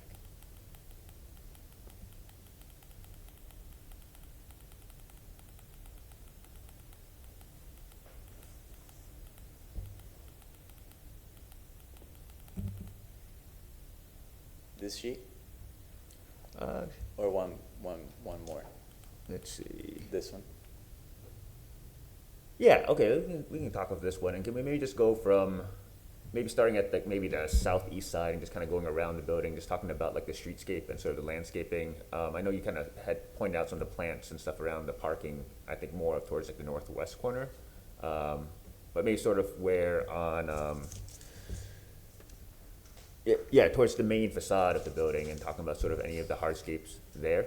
Yeah, so, historically in the Ybor City district, landscaping has never really been a kind of a focal point, but we think it is to a certain extent important, especially because for this building, particularly in the middle section, those units at the ground level are going to directly interface with the public as you have a front porch. So we think that creating a small buffer, we are going to create a small buffer in front of those units. There's going to be a small buffer also along the historic structure. The sidewalk is going to be a concrete sidewalk. We'll work with staff to make sure that We are proposing the correct scoring pattern on that. Like I said, there is going to be quite a bit of an elevation change between 19th and 3rd, so we have to work out some details with our civil engineers before we can fully detail those things out, but I think that those are components that I think we can really work out with the staff as we go around the building. Really the same approach. And then the fencing material for the corner lot on 4th and Angel Oliva would be a combination of using a pilaster system with metal fencing in between. And then, like I said, that would be somewhat integrated with the utility building as well, so it kind of continues that rhythm. And so where the units are sort of inset, where there's, I guess, sort of a little sort of porch or patio area, right? What sort of treatment will those have? So we'll, right now that's going to be a concrete surfacing. We might be able to have the opportunity to include some paving on the front there, but again, some of those things I think we can probably work with your staff to really make sure that we're being consistent there. Okay, great. And then how much of the grade change is there again from 3rd to 19th? It's about 3 feet. 3 feet. Yeah. Okay. Yeah. Good change. It's really more significant. It's pretty leveled right about to the middle of the property, and then the last the west end really drops quite a bit. So. Okay, great. And then maybe could you just go through a wall section of the new wing A of the building, just to go over the newest portion in a little more detail? So where the windows are, it's going to be very similar to this wall section, with the exception that the top floor will not be recessed. So this is the wall section for the middle building. So if we cut a wall section through a window on wing A, it would be very similar to this. In fact, the window sizes are the same. It's really the width that's different, and then the top floor is not recessed. And really, the section that we showed here, I'm going the opposite way. The section that we showed here is really the one that's significantly different from anywhere else in the building, which is at the main entry, where we have balconies at the top, kind of highlights the entrance, creates a more of a sense of entry, and then we have an awning that protrudes. We've pushed the entry back so that the awning encroachment is not as significant. So it's just little design details there, and it's again to create a little bit of depth and more of a sense of entry to that building there. And then does the brick wrap around into the balcony? Yes, they do. The so you can see, I believe we can see that here. It's a little bit too dark in there, but yeah, the brick does wrap around into the balconies. Okay, great. That's all the questions I have now. Thank you. Yeah. Just a couple questions.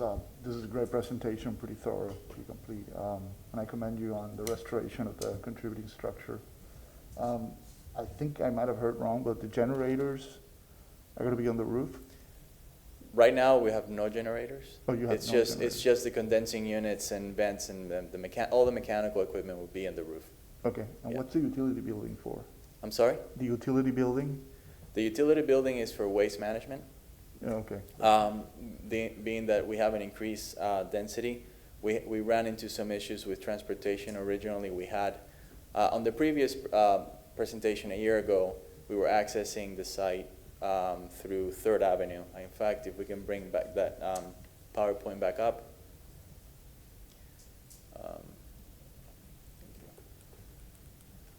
Go back. Well,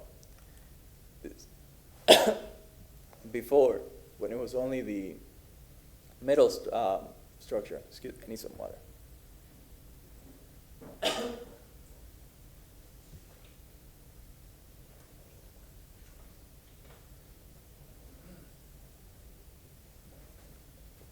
We had the entry to the site through the street.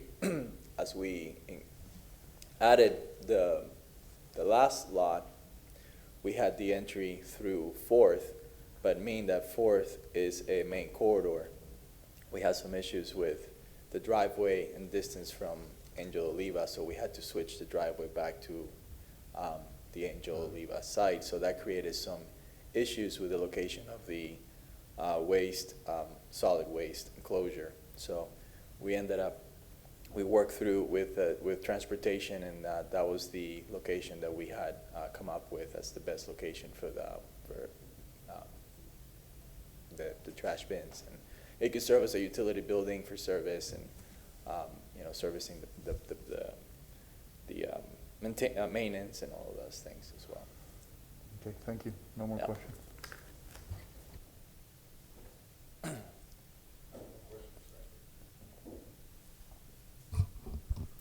So actually, staying on this this rendering here, you're showing angled parking on Third Avenue on the south side. Are you renovating the street there? That's the intent. It's purely conceptual at this stage, and that's not really being reviewed right now. I don't think on the that's Barrio. within our purview, but Right, I don't right. think. But that that's is the gonna- intent. If we do have a plan A, B, and C for that road. This is the preferred option. I think that it would really enhance the streetscape there. But if not, we do have options that really do not interfere with the building design. Yeah, I don't think that's gonna happen, but I just, Yeah. that's a separate battle to work out with the city, but Sure. I don't see that happening there. So these windows, previous iteration, you had basically two rows of windows. They appeared larger, but you said they were the same size. Now that's an integrated aluminum, window with, where the darkness is shown, that's like a solid infill, but it's all one masonry opening, if you will, right? Yeah, it's actually a little deceiving because you have a window within. Can we bring that PowerPoint back up? Sorry. And they vary a little bit, right? Some of them are to the Yeah, left, so some are to the right. it's a bit deceiving because you see the actual window sits within a stucco shadow box within the brick. These windows are actually larger than the previous windows. And the Okay. previous windows seem larger because the window itself was smaller and that stucco band was thicker. So is that like the dark gray that you see around the window? Like I'm looking at that first window, that L, back Correct. reverse L. Is that stucco or is that aluminum? No, that's stucco. That's Yeah, stucco. Okay. Yeah, so it's a stucco recessed portion.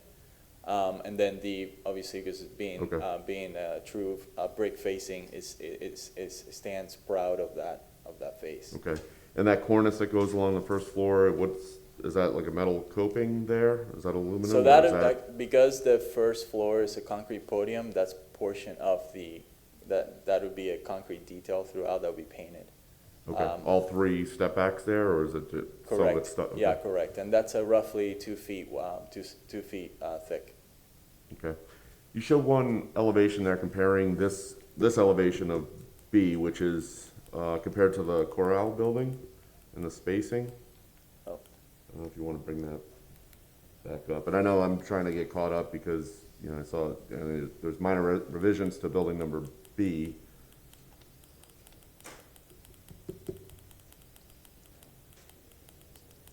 So you want Yep, the side by side you compare passed it. this Two one? back. Yeah. Or Go back one to the Corral. here? Yeah. So your column spacing, I see what you're trying to do to pick up the thickened pilasters there of the Corral building, but it's like, I don't know if it's meant to be in direct alignment or not, but your ground floor columns are kind of shifted off there. And I'm trying to figure out, is that due to the parking dimensions on the backside? Correct. So that kind of drives that, so you Correct. Yeah, so there's you a offset those a little bit on purpose? Yeah, there's multiple things that we have to contend with. Obviously, parking is a big one at the rear of the building, and so we really have to find the best place for those columns. We can't. We're really restricted here. Not only Yeah. with the dimensions between the columns, but also how many parking spaces we can fit within them, and so on and so forth. Okay. Yeah. Yeah, I mean, that's kind of what I assumed. I just wanted to ask that question, because that's a nice precedent. I mean, I think you're doing what you can there to carry through the rhythm of that historic building. I think all three buildings really relate nicely, to what you're doing there.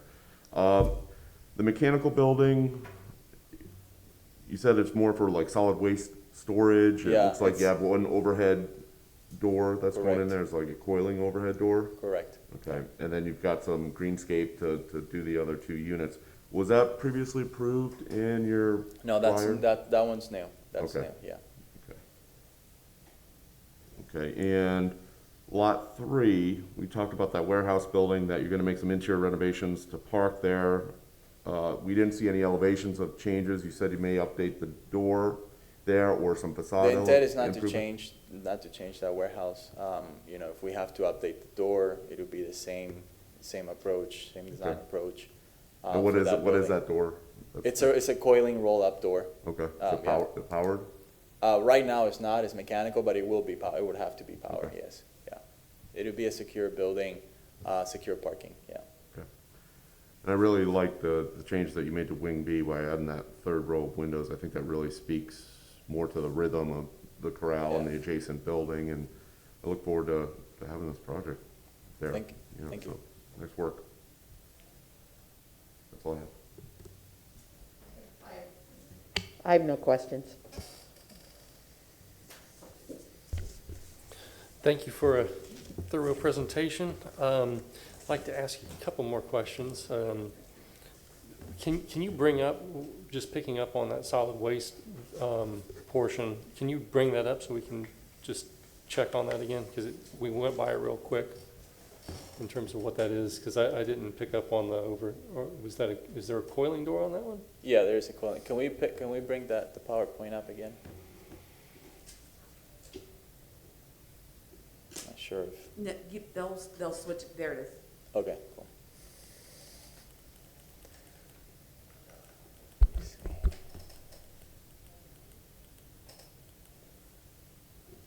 So the bottom, the west elevation, which is what faces Angel Oliva, has the coiling door, and we are proposing between the pattern of the pilasters, proposing a kind of a green screen to soften that.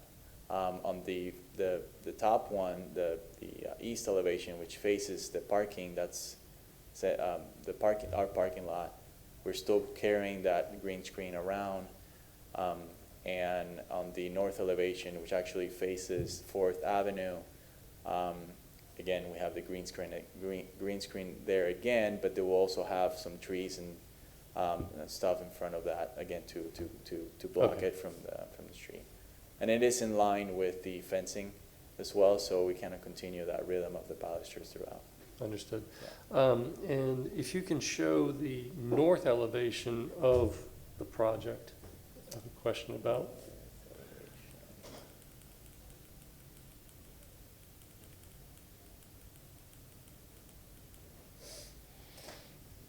Okay, so here, the north elevation screen, you have the wing B and the wing A, and what I'm trying to understand is when you turn the corner with wing A, when you see this north elevation, the wing B and the wing A are all the same material.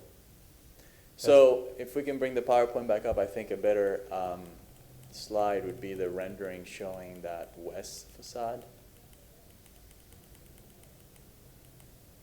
Right here.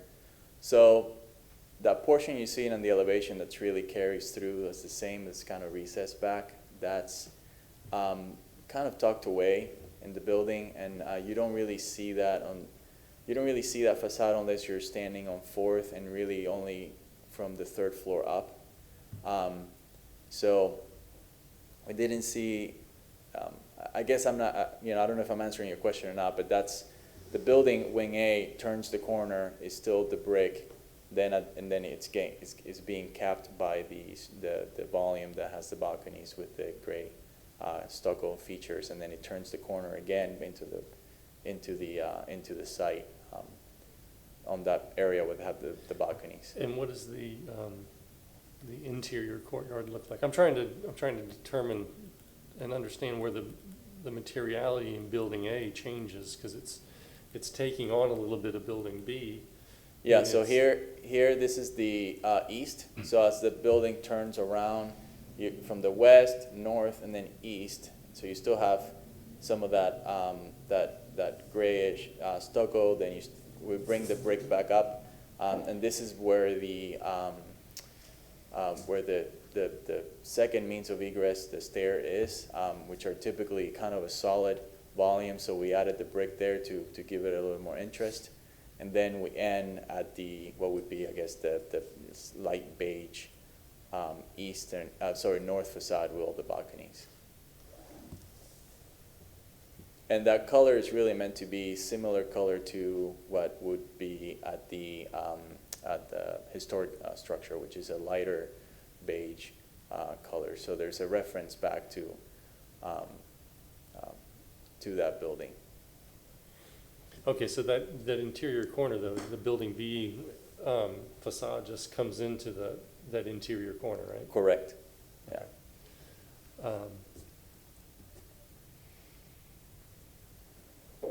And can you go back around to well, we can start here. On this particular elevation, the inset there catches my eye because the little band of brick that goes over that opening, it seems like, I think you resolved the corner and its balcony detailing more effectively than this one, because I think that by tucking it back and making that brick do that, there's a little extra tension in that cornice that I don't think you wouldn't have that typically historically, I don't think. But can you go to the other balcony?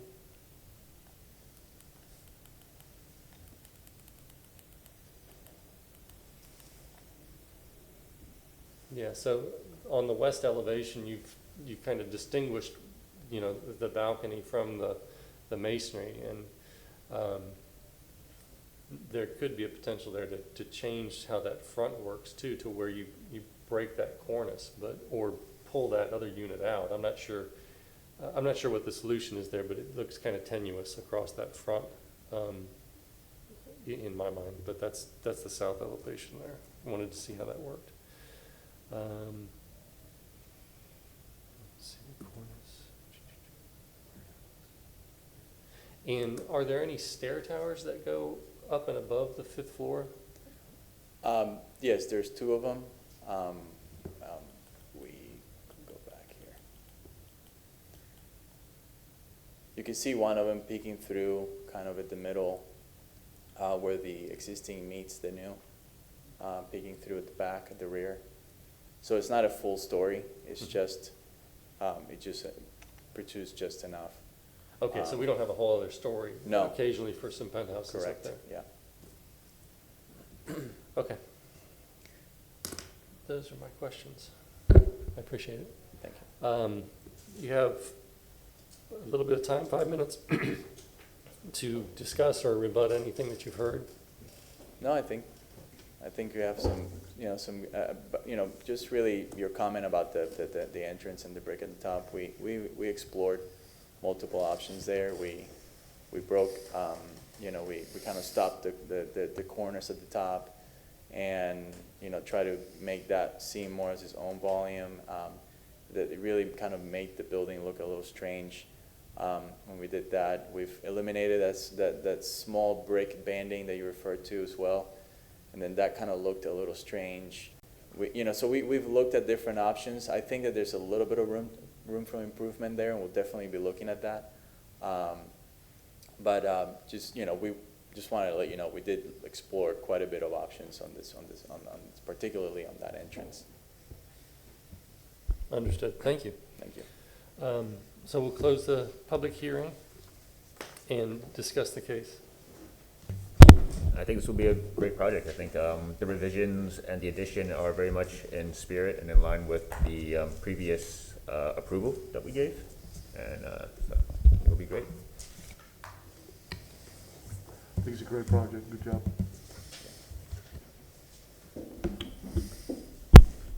I voted for approval of the first one, but I don't think I'm going to vote for approval of the second one. And I think the scale has grown too large. You're 4 blocks, you're in the center of Ybor City, 4 blocks south of 7th Avenue. Very prime. The gentleman was calling it the warehouse district. It's not always going to be the warehouse district. or it may not. I think the way the project has been presented now with its scale, it's going to be great for the first decade. But the second and third decades, I don't know. And the reason I say that is because now that the parking requirements are so large, there's a southwest and a northeast lot on either side of 18th Street that are dedicated to surface parking. And they're just not regular lots, they're corner lots, and they're in the center. So what kind of pedestrian experience, what kind of commercial growth, what kind of anything are we going to get when it's available to put it down there when we're using lots, prime lots, instead of putting in a small 4-story apartment building on a corner and having retail down below and so forth? We've got parking for this monstrosity. I think they've gone too big, and I don't think it's the right thing. I'm more than happy to see 100 new apartments and residents move in and support businesses, including my own. But for the long-term benefit of Ybor City, this project in that place, to me, is too big. Well, I think,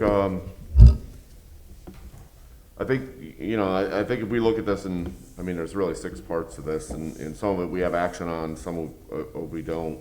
You know, the contributing structure, I think the renovation work there is fine. I like the renovations to Wing B and changing that up, and I'll probably bring legal in for some questions later of, hey, what kind of motion are we actually making here? Do we, you know, what are we wrapping in with, like, Wing B? Since it's already got a CA, are we just saying it's okay with these mods and then, you know, making a motion on Wing A as a new CA? But I think overall, I think, you know, the spirit of the project works, and the precedents are picked up. I like the rhythm of these elements. To Commissioner Schiller's point about, you know, getting too dense, it seems like this previous iteration went through there was a variance request to reduce the number of parking spaces. You guys came up with a solution, you know, based on these YC districts, parking is required. Now, if you do something like this, you wouldn't be able to do it in YC1, but, you know, if we look at the same situation in YC1, there's 0 parking requirements. So there's some inconsistencies here that we're trying to balance here. I think the applicant has made an excellent effort to incorporate all the things, including the parking. I'm not a big fan of having the parking across the street. I'd rather see it on the lot, but I understand why you did that. And I think that's all appropriate for the size of this project. Is it getting a little bit too big? I don't know. I mean, it's a full block project, but I think all the elements are there. I mean, you break down the block into 3 different parts, you know, based on the contributing structure.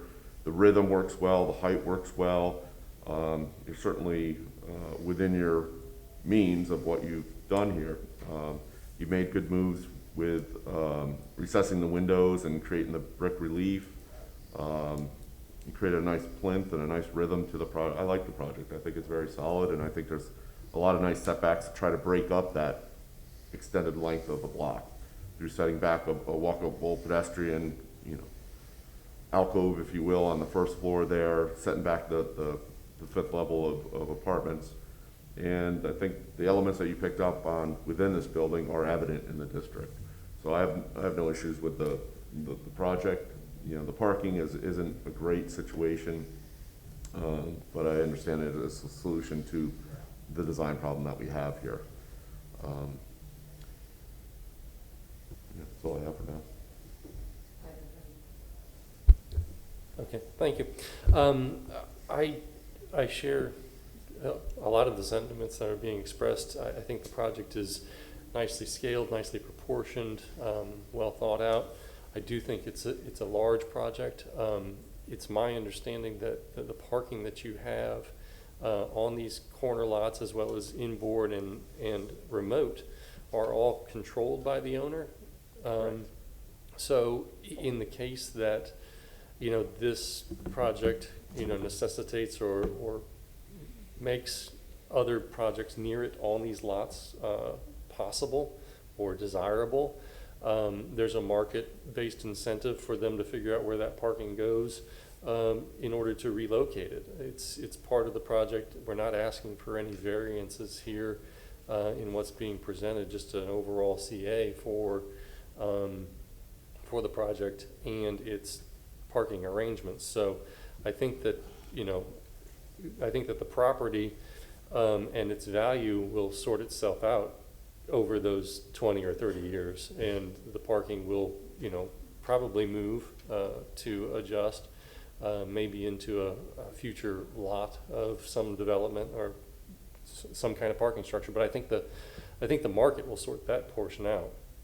And by playing by all the rules that are currently in place and not asking for a variance, I think that, it's important to have those considerations in hand, but ultimately the owner and applicant have the ability to step forward and ask for what they're asking for. And I think that they're asking for it in a fairly well-packaged presentation and something that's going to be an asset to the district. So I think that we need to figure out what kind of motion we want.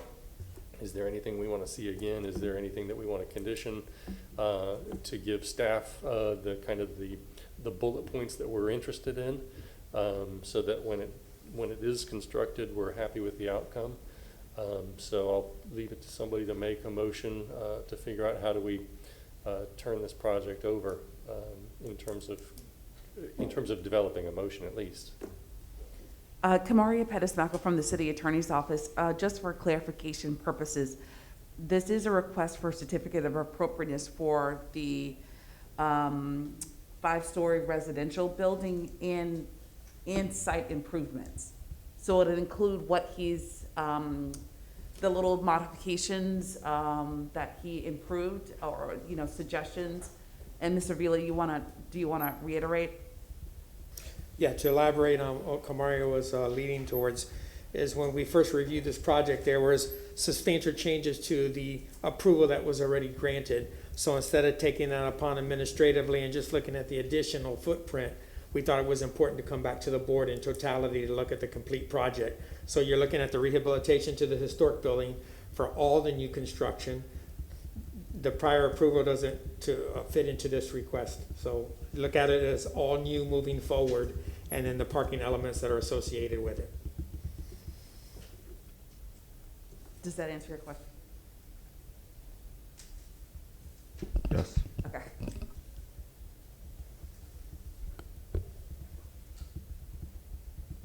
Are we at the moment to ask for a motion? Okay. We're getting there. We're close. Is there? Okay. I mean, is there any other discussion among commissioners to try to determine if this is something that we're going to put forward as a final, as a preliminary? What conditions are we interested in? How can we guide staff if we're going to, in order to continue to shepherd the project to completion? Can we bring the site plan up on the screen?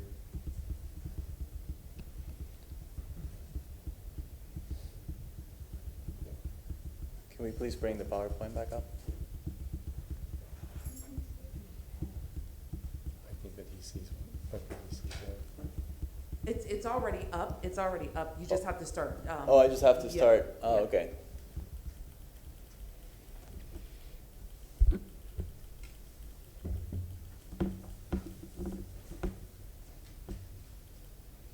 Which site plan would you like to see? This one here?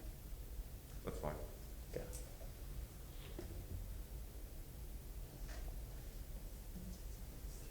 I mean, I think, I made a point before on the south side of East Third Avenue with the angled parking. I don't think that's within our purview, so I think that needs to be excluded. As indicated on the rendering, that was a conceptual plan and a long-term solution for some of the parking challenges, but anything in the right-of-way is not reviewed this morning.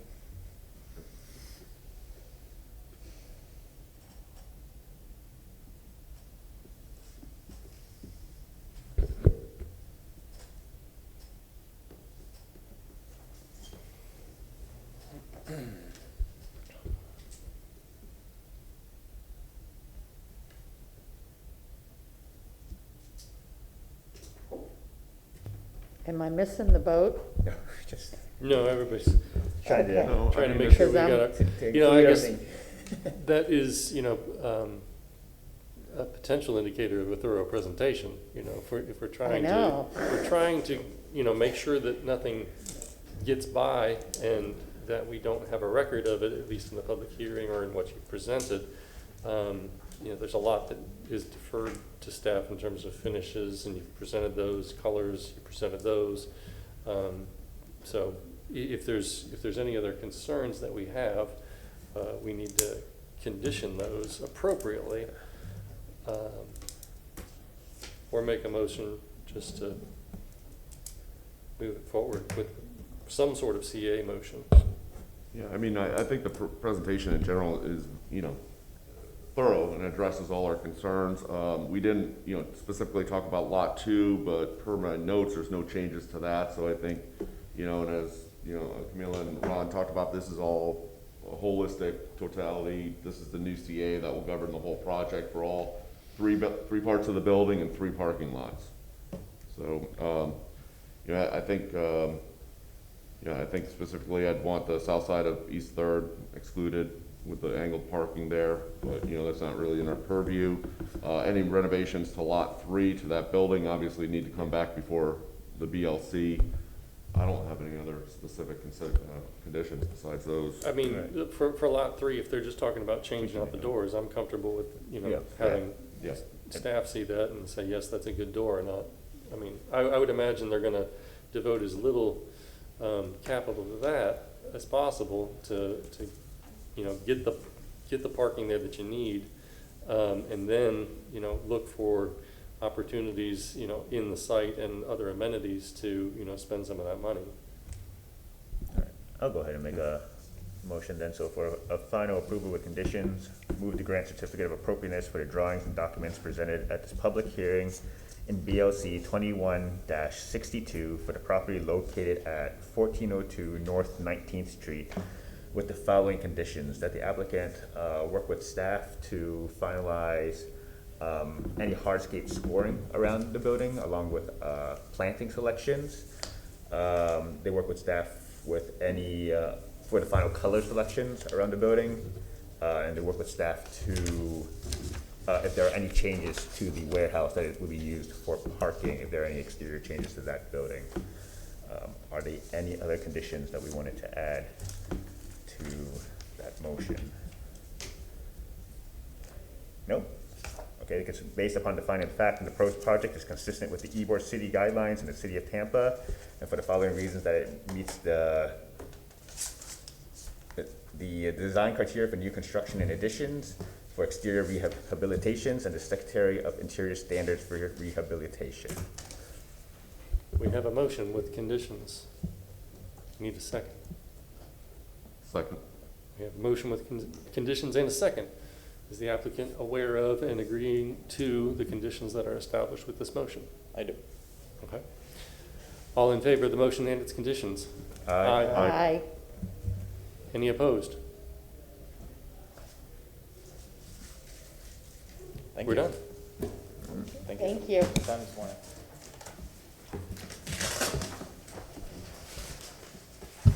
And we will see everybody next time. Thank you.